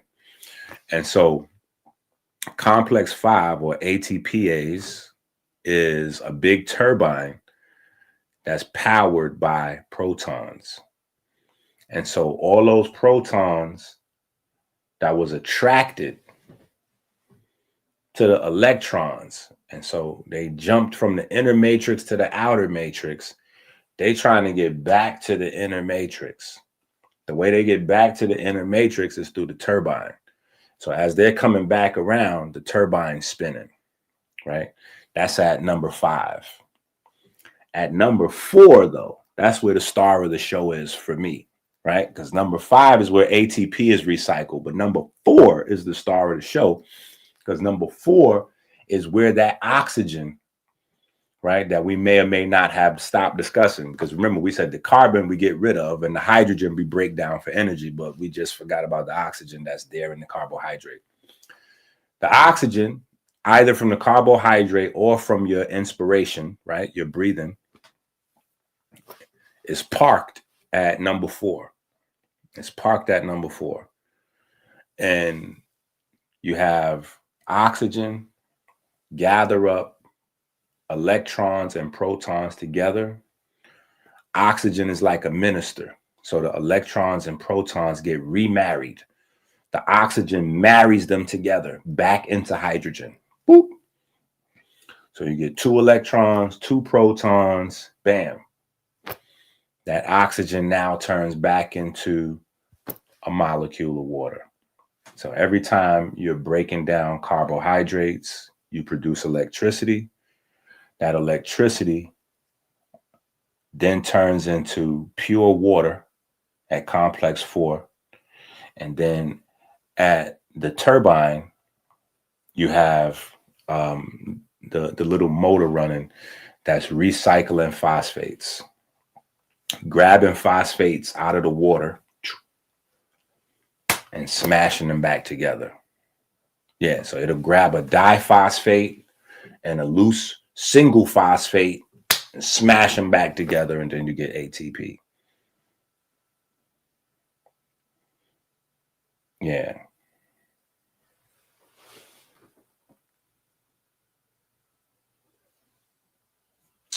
Bro, it's so much stuff in them Egyptian texts. There's always something that correlates. Text. All right. And then obviously at the end of that, the cycle is still it's still incomplete, because obviously we got to have oxygen that's taking the carbon, right? Taking the carbon back into the blood, back out of the system, back out to the plants, so the plants can have carbon dioxide to keep doing their thing, keep making more carbohydrates for us, right? So the plants need the CO2 to do their thing, right? So that is a irreducibly complex system. I just want to just put that on the record. The human body and the plants make a planetary, irreducibly complex system.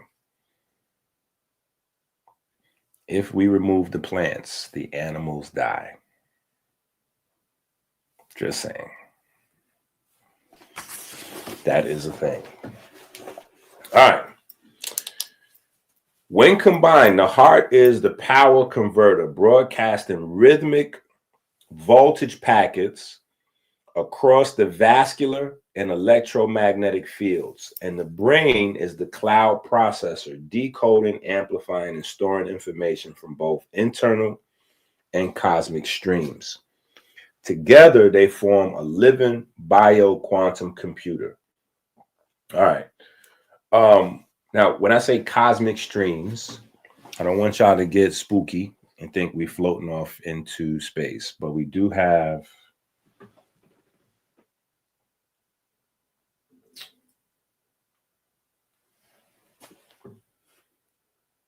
I don't know where it is. But we do have a couple of books floating around here on how solar activity affects the central nervous system, parasympathetic, sympathetic, all of the above, heart rate, a wide variety of things. That solar activity has an impact on your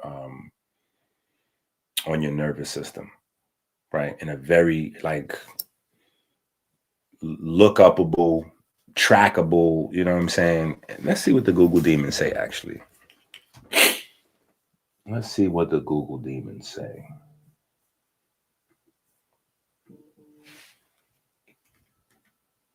Does solar activity, because Gemini be hating, I ain't gonna hold you.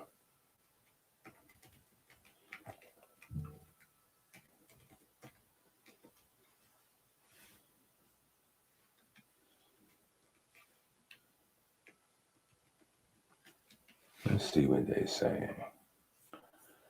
Because Gemini be hating hard body, bro.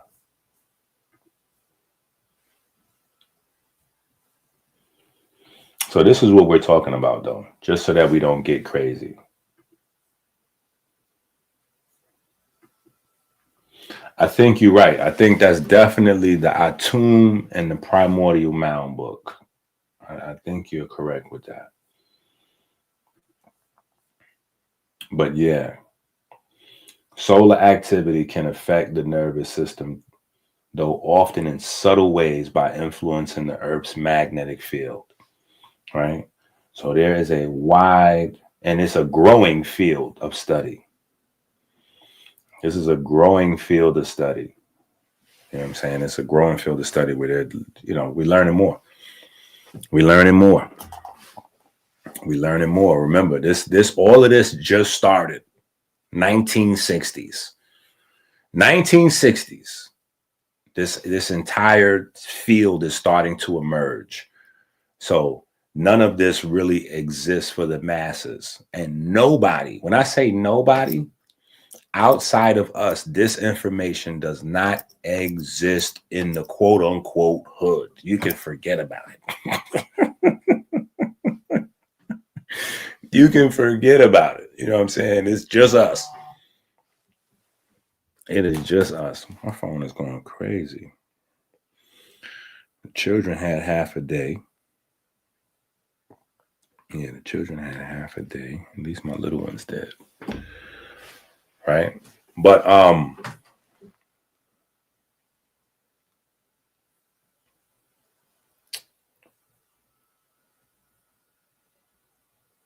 there are quantum aspects as well. Quantum questions. Ooh, that's a bar right there. Quantum questions, right? Because one of the rules in quantum mechanics is that subatomic particles that are created together stay entangled, right? They stay entangled. So with our body having some insane crazy number of subatomic particles flowing through it at any given moment, I wonder if Google can calculate that. Let's see this. How many protons and electrons are in the human body?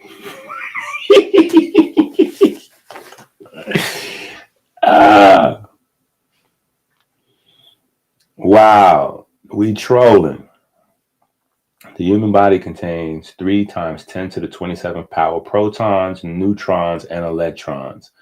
Though these are rough estimate and vary by individual. These particles are found within the estimated 7 octillion to 10 octillion atoms that make up an average human body.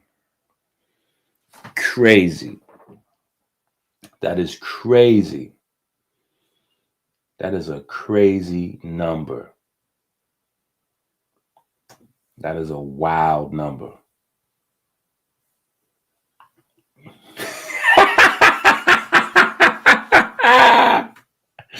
Yo, listen, that is geek trolling. That's nerd trolling.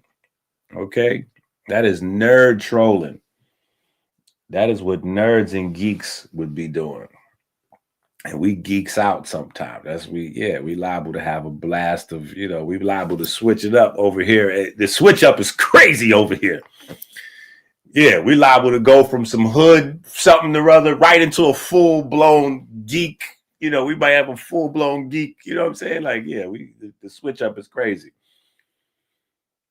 But that is a wild number. That is crazy. So, but back to what I was saying, think about this. Subatomic particles that's created together stay entangled. And remember, entanglement, it doesn't matter the distance or the time and all that. It's just they entangle. They send an info back and forth to one another. So think of these as little bits, right? And think of our sun as a source for a lot of, anyway, that might get too crazy. We'll get back to the book. All right, we'll get back to the book.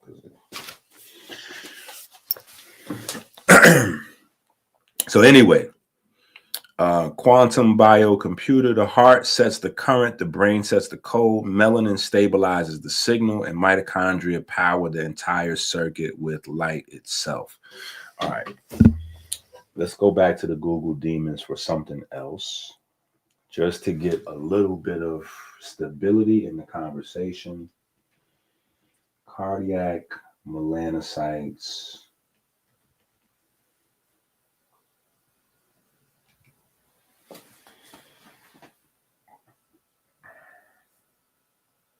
Okay. Just a little tab. Just a little tab, little article. We want to see something a little bit more robust. Okay, here we get a little bit more deeper, right? And just so we have a, like an anchor,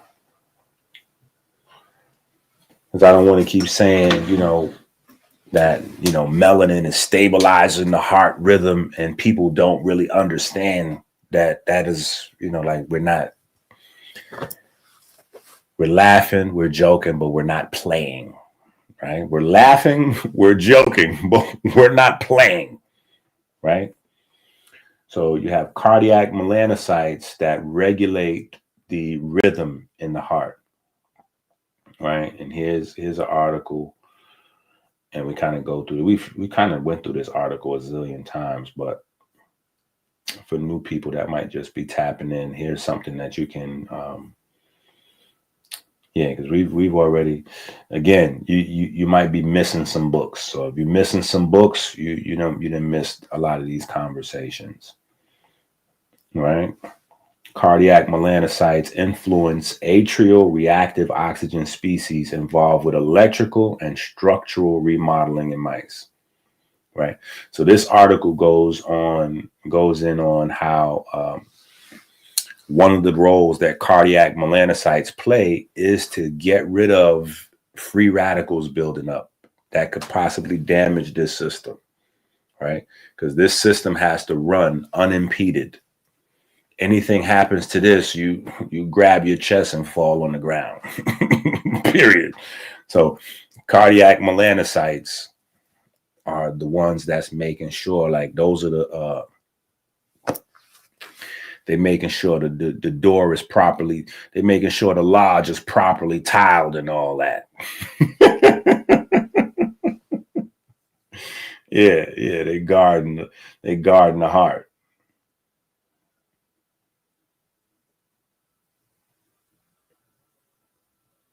Yeah, they guarding the heart. So just so we have some reference, because I know, like I said, we got some new folks to the family coming over. Okay. Okay, we go through the nucleus, mitochondria, quantum repeater, blah, blah, blah. Okay, and then we get to the fascia. Okay, fascia is the copper wiring of the temple, right? The collagen fibrils are piezoelectric when stretched or compressed. They generate voltage. Bound in water, fascia acts as the dielectric medium, enabling currents to run along tissues like fiber optic cables laced with ionic semiconductors. Now, this is important because this is the architecture behind, like the whole 60 and 60. Now, for y'all that don't know about the 60 and 60, the 60 and 60 was our workout program. That was our whole thing, trying to do 60 push-ups in 60 seconds. You know what I'm saying? Getting there. And we had been doing the 60 and 60 challenge or, daily routine, whatever. I'd made up 1,000 different things, trying to get people to get excited about doing their little daily exercise, right? But the 60 and 60 was the whole idea. And after a couple of years of us promoting that 60 and 60 and people doing the 60 and 60, Harvard released a study, right? Now, mind you, I had already been talking reckless. You know how I do. I had already been talking crazy and reckless on the internet about the 60 and 60. And then I done, because I be moving sometimes in the workout circles, but I work out with books. So folks be challenging me because sometimes I be fat and out of shape, looking crazy, but I be talking that talk. They be like, hold up. But you can't, you hold up. I'm not like, listen, you got pecs. I got books, right? When you was on the pull-up bar, I was typing. Okay. So yeah, you could bench press 300 pounds, but I got duffel bags of books. I could pull up with 200 volumes. That's what I was spending my time doing, right? And so anyway, I argues with everybody about this stuff, right? It's my passion. I love the people. I want everybody to learn this information. So, but anyway, after years of talking about the 60 and 60, because everybody thinks they have some sort of workout trick or some advantage or something that is better than other people's workouts or whatever the case may be. So it's not really, but after years of the 60 and 60, Harvard released a study. And the Harvard study then became, we weaponized it. That's what we did. We weaponized it. So before Tanai tried to bring me up on charges, I will plead guilty to weaponizing the Harvard study. We weaponized the Harvard study. That was all I needed to put the battery in my back. Like, hold up. I really am the smartest netcher on earth. Yeah, no, that's me. Yeah, the smartest netcher on earth. Yeah, I had a moment. It took me a minute to calm back down. But let me show y'all what I'm talking about for the people that don't know. Let's find this. Harvard push-up study. Boom. Okay, here we go. We'll look at it, both of them. Okay, so here's one. Right? I don't blood clot this. Okay. So here's one, right? They released it in 2019, COVID. We had been rocking since Eat Right dropped, right? 2015, 2016. But anyway, they dropped their article, right? February 15, 2019, where it says Harvard researchers analyzed data from 1,100 healthy firefighters, average age of 40, who did not have cardiovascular disease. Each man performed as many push-ups as possible in 1 minute. The men also had treadmill tests to measure their cardiovascular health and aerobic fitness. After 10 years, the researchers found that men who had originally performed the most push-ups were least likely to get heart disease. Specifically, those who could do 40 or more push-ups had a 96% lower risk than those who could only do 10 or fewer push-ups. The men who could do at least 11 push-ups had a lower risk too, but the more they could do, the greater the benefit. So that is all we needed to go absolutely crazy, right? It was over. I was validated by Harvard. Here's a bigger one here. What are we saying? Active middle-aged men able to complete more than 40 push-ups had a significantly lower cardiovascular disease outcome, including diagnosis of coronary artery disease and major events such as heart failure during 10 years follow-up, compared to those who were able to do less than 10, the baseline. Our findings provide evidence that push-up capacity could be an easy, no-cost method to help assess cardiovascular disease risk in almost any setting. Surprisingly, push-up capacity was more strongly associated with cardiovascular disease risk than the results of sub-maximal treadmill tests. Right? So that was it. We went crazy. And so what I'm saying in reference to the book now, where we're at reading, in terms of the fascia and the proteoglycans. Proteoglycans are what makes up the fascia. So think of the fascia as a tissue. Think of proteoglycans as like the individual units or cells of that tissue, right? What I'm saying is the benefit that comes from the push-up comes directly from the mechanical stress that we put not on the muscle per se. The muscles help, but it's on the connective tissue. It's on the fascia. It's by activating them piezoelectrically, producing that electric charge to reinforce the heart's electromagnetic activity, as well as clean the heart, right? Because the heart sits in a bag, and that bag is there to clean the heart, right? So that bag of fluid has to stay, we got to keep that clean. You know what I'm saying? So exercising the chest stimulates the fascia in that specific area. And so I'm dying on that hill.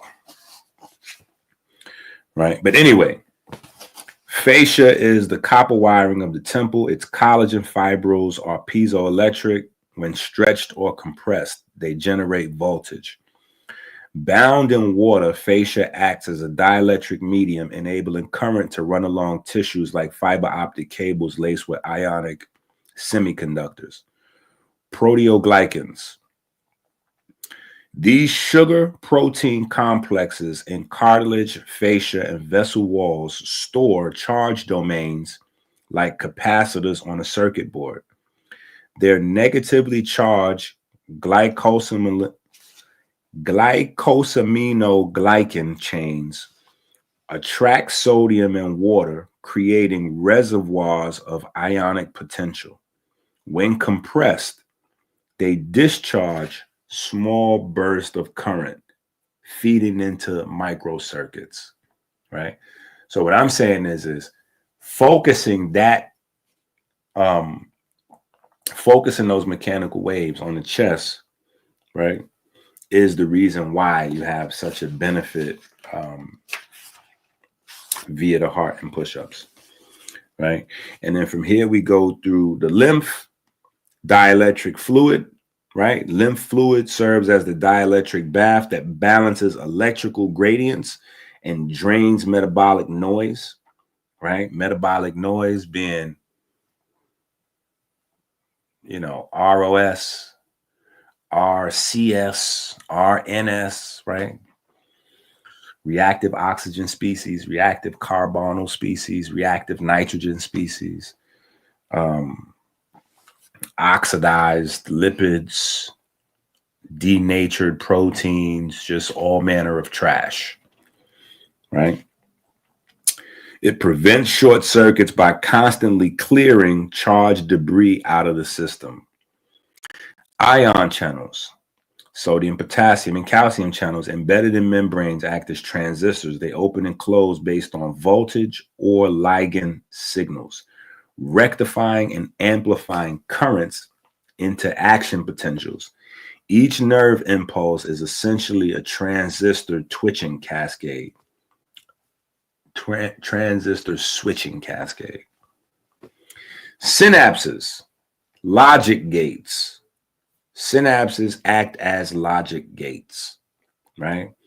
Excitatory versus inhibitory inputs serve as in or not gates in neural circuitry.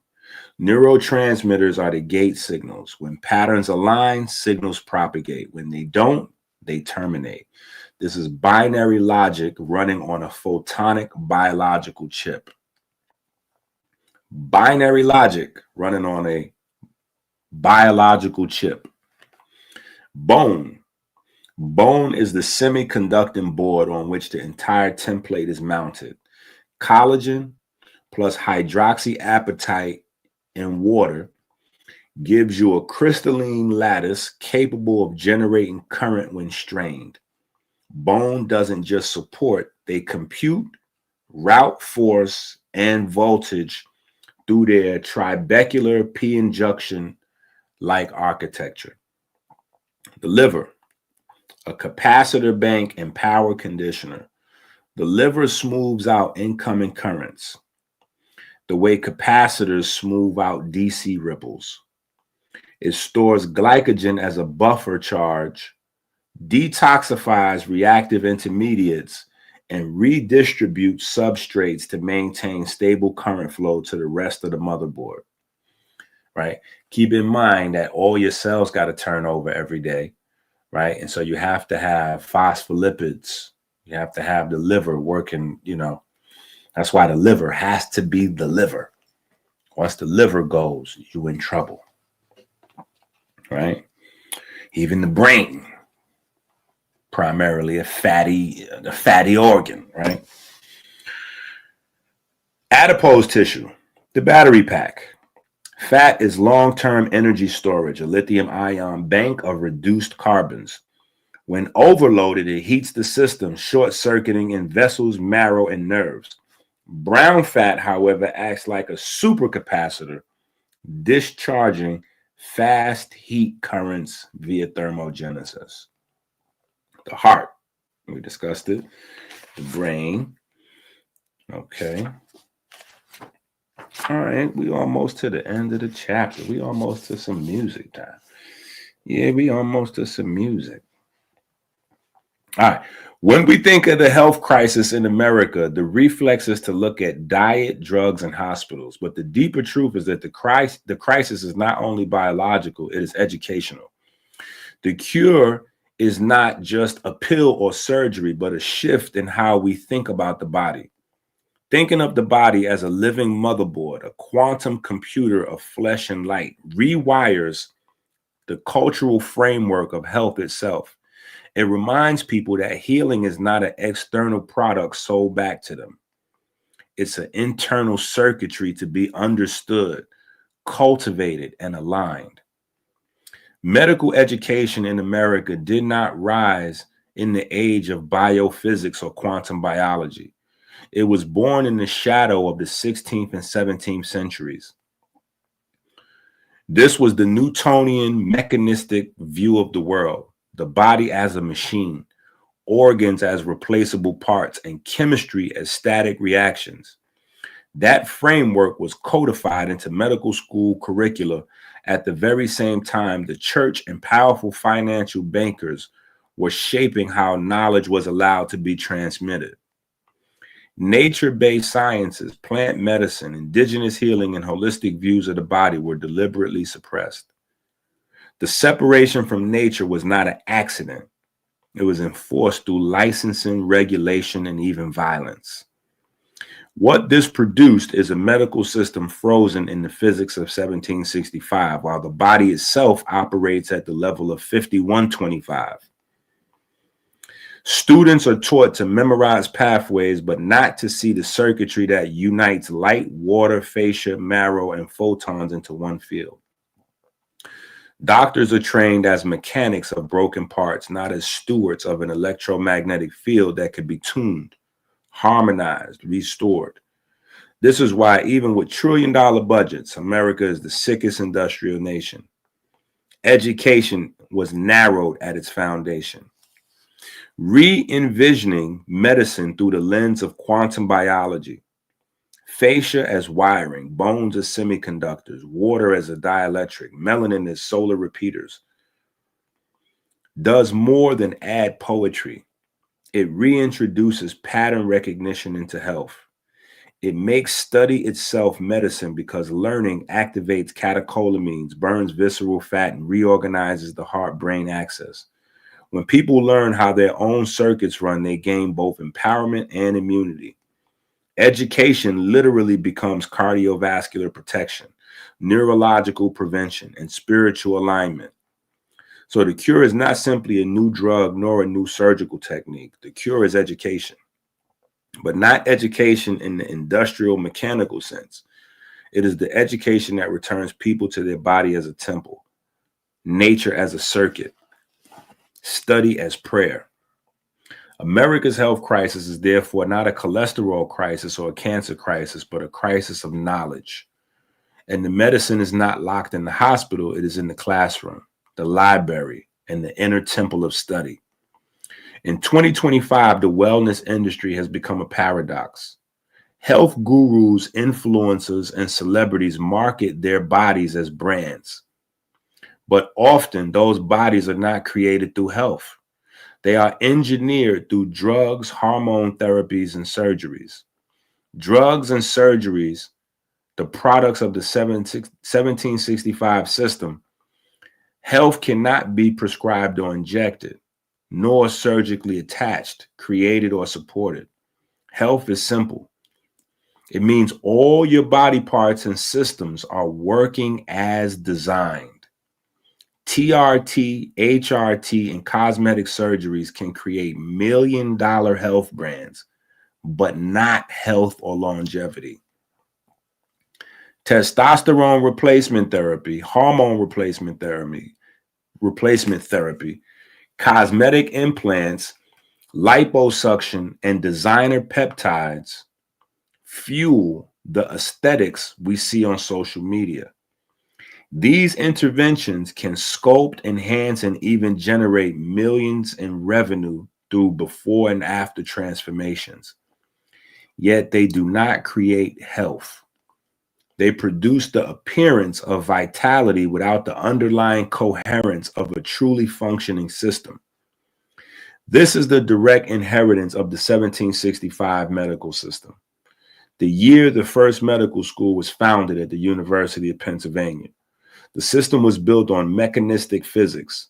Bodies were machines, illnesses were mechanical failures, and medicine's role was to prescribe, cut, and replace. It was revolutionary in its time, but it never evolved to integrate quantum biology, quantum series theory, quantum systems theory, or even nutrition and lifestyle science in depth. Instead, it became a pipeline of products.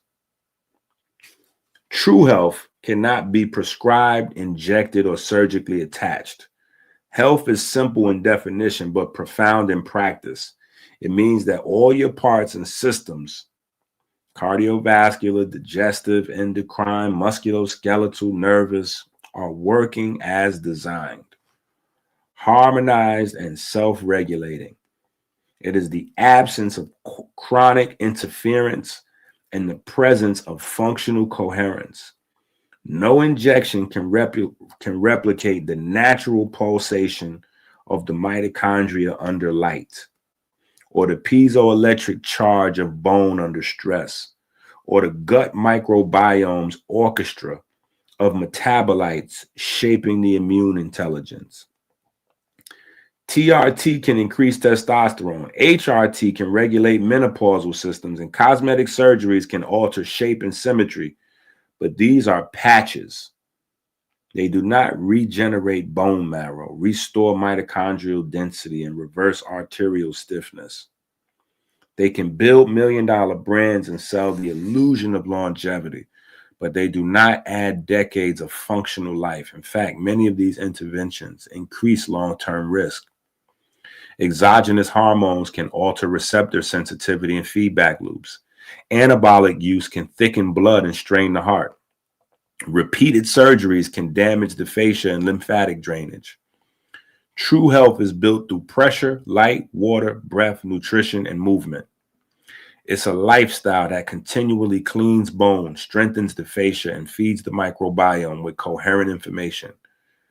It is not glamorous in the Instagram sense, but it is the only path to longevity, resilience, and vitality that does not collapse with age. In 2025, we see the results. Industries built on appearances while the underlying population gets sicker, fatter, and more inflamed. Health is not for sale. It is cultivated. It is not implanted. It is activated. And when understood this way, the illusion of health brands dissolves and the reality of longevity begins. God is Music. Chapter 1. Man, I felt like I really did something reading that chapter.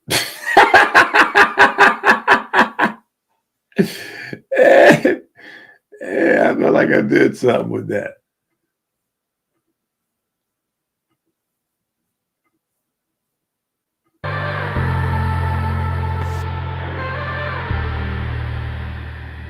You don't see with your eyes, no, you don't hear with your ears. You see and hear with your mind, turning waves into real.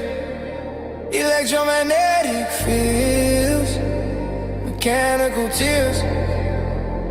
Your brain bends the cosmos, reality still. City lights flicker, neurons in a cipher. Frequencies collide, truth's the only decipher. Flipping keys, both piano and kilo. Blueprint the matrix, dodging age and DeVito. A trapper's vision sharper than a hawk in the hay. While my thoughts paint murals on Atlanta's maze. You don't see with your eyes, no, you don't hear with your ears. You see and hear with your mind, turning waves into real. Electromagnetic fields, mechanical tears. Your brain bends the cosmos, reality still. Double cup, my thoughts swerve through the Milky Way. Every sip's a telescope, peeking at a brighter day. Chemicals and memories, synapses on the spree. Chasing dopamine dreams, selling serotonin schemes. My pen writes universes, gravity defied. Reality's a dope, perceptions are high. Heartbeat the metronome, ticking time's illusion. Stadiums a chapel chanting revolution. Eyes closed, mind open, waves ripple wide. Sound bend in space, truth amplified. You don't see with your eyes, no, you don't hear with your ears. You see and hear with your mind, turning waves into real. Electromagnetic fields, mechanical tears. Your brain bends the cosmos, reality still.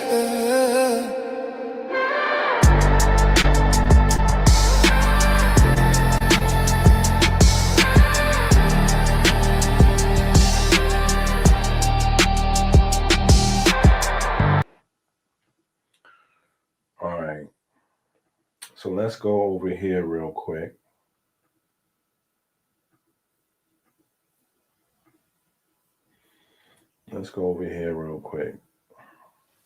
All right. So this is what we were talking about in the now infamous debates, right?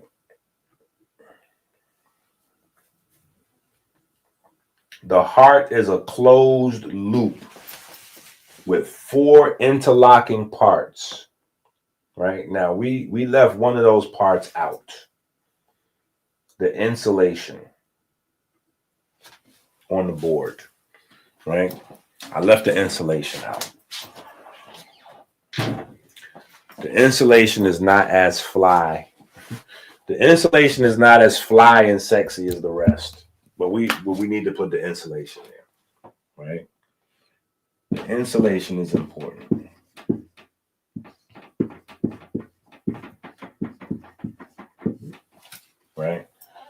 The insulation, the annulus, the insulation. The insulation is important because with all of this electrical activity going on, you have to have direction, right? You have to have direction. That electricity has to be locked into the wires, so to speak. Like every wire you have, wherever it's at, it's wrapped in insulation. You have the conductive core of the wire wrapped in insulation so that electricity is not going crazy, right? And the same thing in the heart. You have to have all four of these pieces in order for the heart to function. All four of these pieces, the insulation, the Purkinje fibers, obviously, right? The crown of thorns / wiring, right? And then your SA node. Your SA node is your pacemaker. And then your NA node is your delay, right? So you have your pacemaker and your generator. And then you have your delay. You have your wiring. And you have your insulation, right?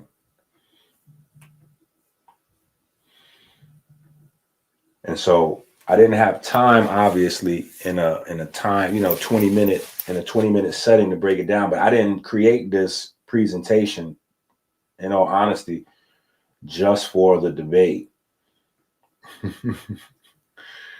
right? So what I did on each one of these slides, why the slide is messing around with me? What I did on each one of these slides is I tried to explain it in 3 different ways, right? So don't get confused when you see the same thing over and over, right? These are 3 different explanations for what the SA node is, right? This is the simplest version. Then we get a little bit more complicated, and then we get a little bit more complicated still, right? So the SA node is like a school bell. It keeps every cell in the body and heartbeat on time, right? A small patch of cells in the right atrium that fires its own electrical impulses. It sets the heart rate and starts each beat. A laptop's timing comes from a crystal oscillator, right? A crystal oscillator, a clock generator, right? So everybody's device that they're using right now, if you're watching this on a tablet, a phone, a laptop, you have in that system, you have crystal oscillators or clock generators, right? These regulate all of the information and energy flowing through that device, right? That is the same thing the SA node is doing. Same format, the AV node. Like a tiny pause at a stop sign. It lets the top room squeeze first and then the bottom rooms go second, right? So that's why the AV node is a delay, right? A built-in pause between the atria and the ventricles. The delay lets the atria finish filling the ventricles before they contract, boosting stroke volume. Computers also insert intentional delays to keep order. Pipeline stages in the CPU, flip-flops, phase lock loops, and synchronizers at clock domain crossings. This tiny pause prevents race conditions, metastability, just like the AV delay prevents atria and ventricles from colliding or stepping on each other's toes. So not only am I giving a layered description of each one of these things, right? But what I'm also doing is giving you a comparison to understand how the body runs exactly like electronics.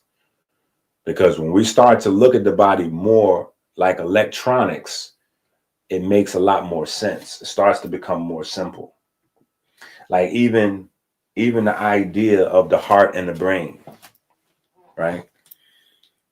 we have this Greco-Roman thing that we're doing where we're competing with the heart and the brain, or this organ or that organ, for the quote unquote seat of intelligence, right? Like it has to be the brain or the heart where the seat of intelligence is, right?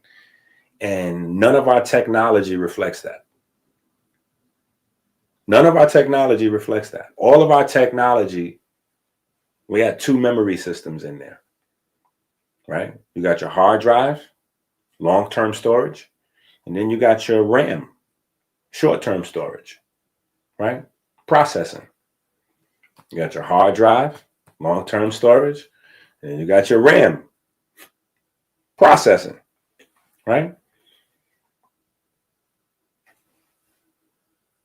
Things simplify.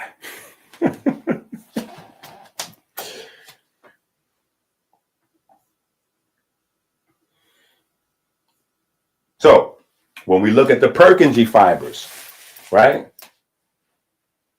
Like fast hallway messages, they rush the beat now signal to every part of the bottom rooms at the same time. The bottom rooms at the same time, so the squeeze is strong. Fast insulated conduction fibers that spread the signal through both ventricles almost simultaneously. This synchrony creates a strong coordinated squeeze, right? So the Purkinje fibers operate as a bus, right? Fast, low skew wiring distributes commands everywhere at once, like your memory bus, right? Your DDR5s, your PCIe lanes, your USB-C Thunderbolt, SPI, I2C on the board. Just like your Purkinje fibers, they deliver the signal quickly and in sync so big subsystems can act together. And then your fiber, right? Your fiber acts as walls between classrooms. It keeps the signal from leaking the wrong way and keeps the beats from turning messy. A non-conductive ring of connective tissue between the atria and ventricles. It blocks electrical shortcuts, so the only path is through the AV node, preventing chaotic reentry loops. You got dielectrics and a solder mask on the PCB, ground planes, guard traces to block crosstalk, EMI shielding cans, differential signaling, and sometimes digital or optical isolators between noisy power stages and logic. Logically, pun intended, bus arbiters and memory controllers also enforce the signal authorized path. No accessory pathway bypass, right? So that is electronic technician gobbledygook for the most important thing in computer architecture is being able to direct the energy / information in the right direction, right? And then we try to give a view, right? This is the famous view here, right? And we'll be referring back to this from time to time. We'll be referring back to this from time to time. And I'm sure Mr. Lungs is going to have a whole nother perspective on this. Mr. Lungs is going to have a whole nother perspective, right? Deeper perspective. Okay, we don't want to get into that. Yeah, he's going to take us to a whole deeper perspective.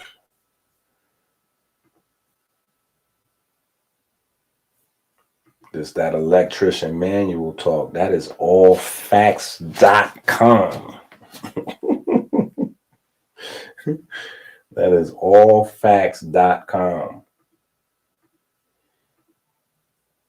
Hold up, though.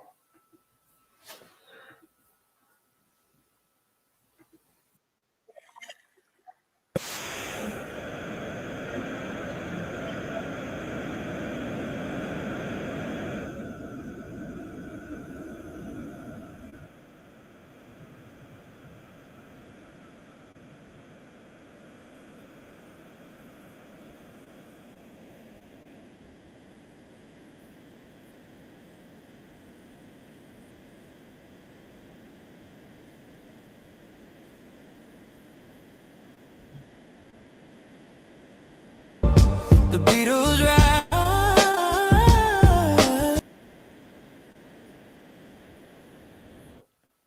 No, I was trolling on purpose. I wanted y'all to see me enjoying the song without y'all, you know, like when children get the snack and everybody else don't have none. They think I was having a little, my bad.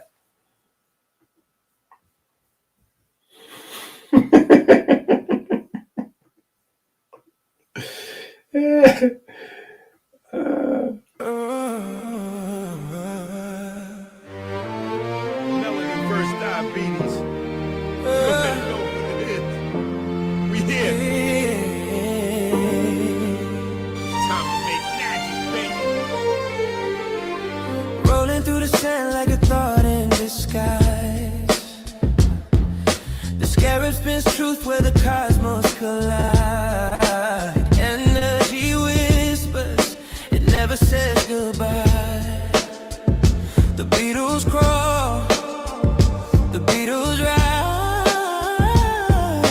A wave becomes a particle, a sphere holds the flame.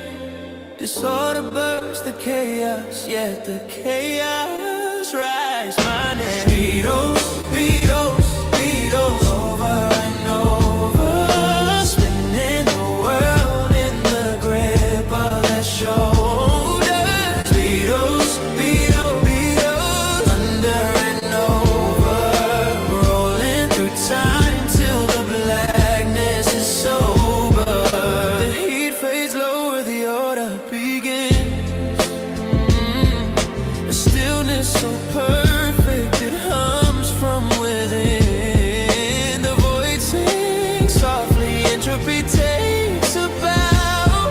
In the shadow of silence, the scarab knows how. The second law is dancing, feeding life through decay. The third law holds the promise that the stillness will stay.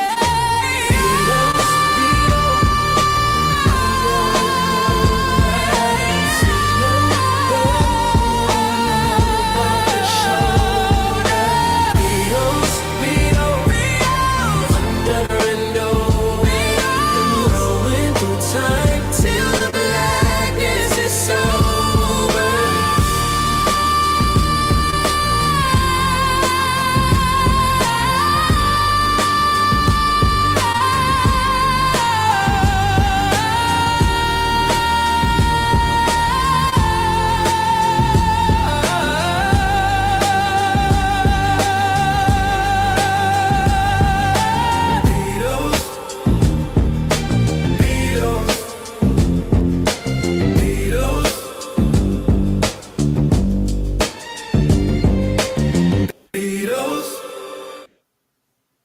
Ooh, hold up. This joint then generated a little playlist on the side over here. That's kind of crazy. This joint then created a little playlist with regular people's songs. What? Yo, that's crazy. What is the world is happening? Peyton did say that some of these songs got into YouTube music. That is crazy. Well, I haven't done anything to do that. So I don't know how they did that. I don't know like how they got. I don't know how to put a song into YouTube music or take one out of YouTube music. I don't know how to do that.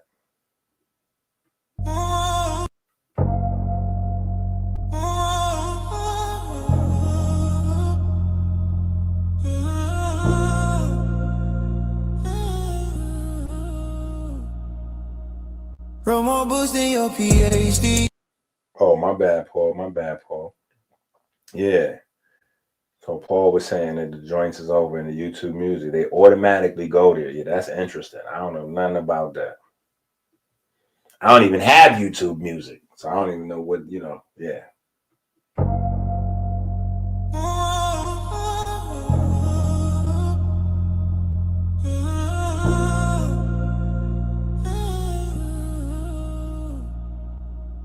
Wrote more books than your PhD ever read.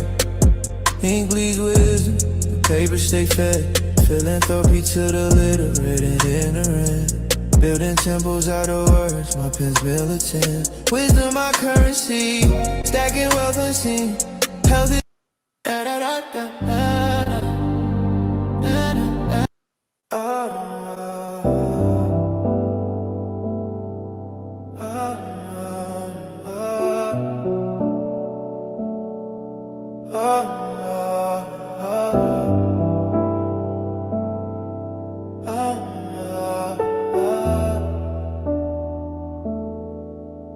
Yeah. Counting stars on the ceiling, night feels infinite. Heart heavy, but my spirit stay vigilant. They try to clip my wings, but I pivoted. Broke the cycle, now I'm limitless. Script written in my veins, call it ancient text. Living proof of a blessing, can't second guess. I sow seeds in my garden, they sprout finesse. Eating greens with the roots, God says I love me, that's why I'm that guy. Cause I love me, that's it, I'm that chick. Living to be 1,000 biblical years. God said eat the green plants with seeds in them.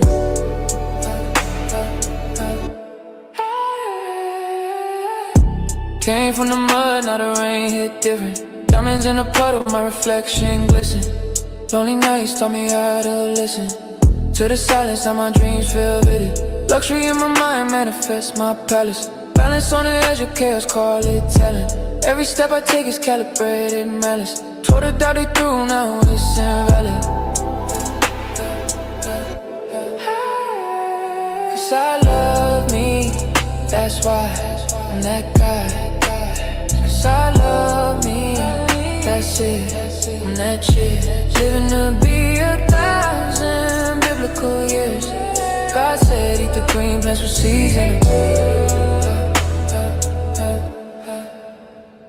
Mirrors in the dark, all I see is truth. Every scar, every line, every move I prove can't erase what's written. I'm eternal, you built a legacy of love, that's a living proof. Feel the cold, feel the fire, I'm the perfect storm. Made of ash, made of light, I've been twice reborn.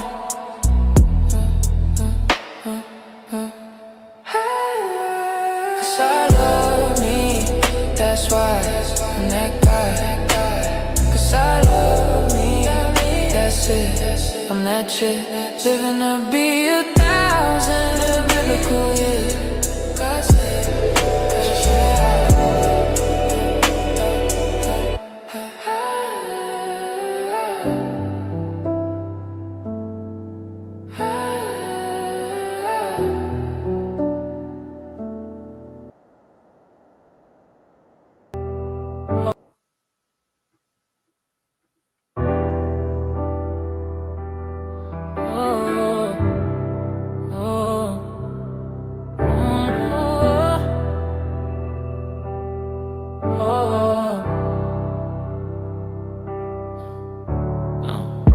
late night shadows, thoughts creeping in. Mirror talk, reflections where I've been. The way to words, history in my skin.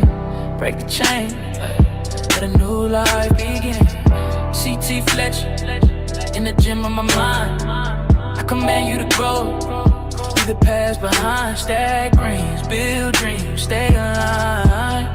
Pages turning, money off books I design. Stop saying nigga, start saying nigga. We get better, CT Fletcher. Still yourself, CT Fletcher. I command you to grow, CT Fletcher.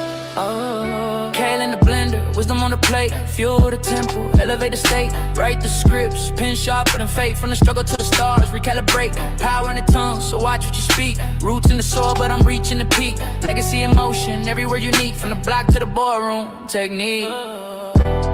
Stop saying nigga, start saying that we get better. CT Fletcher, still yourself. CT Fletcher, I command you to grow. CT Fletcher.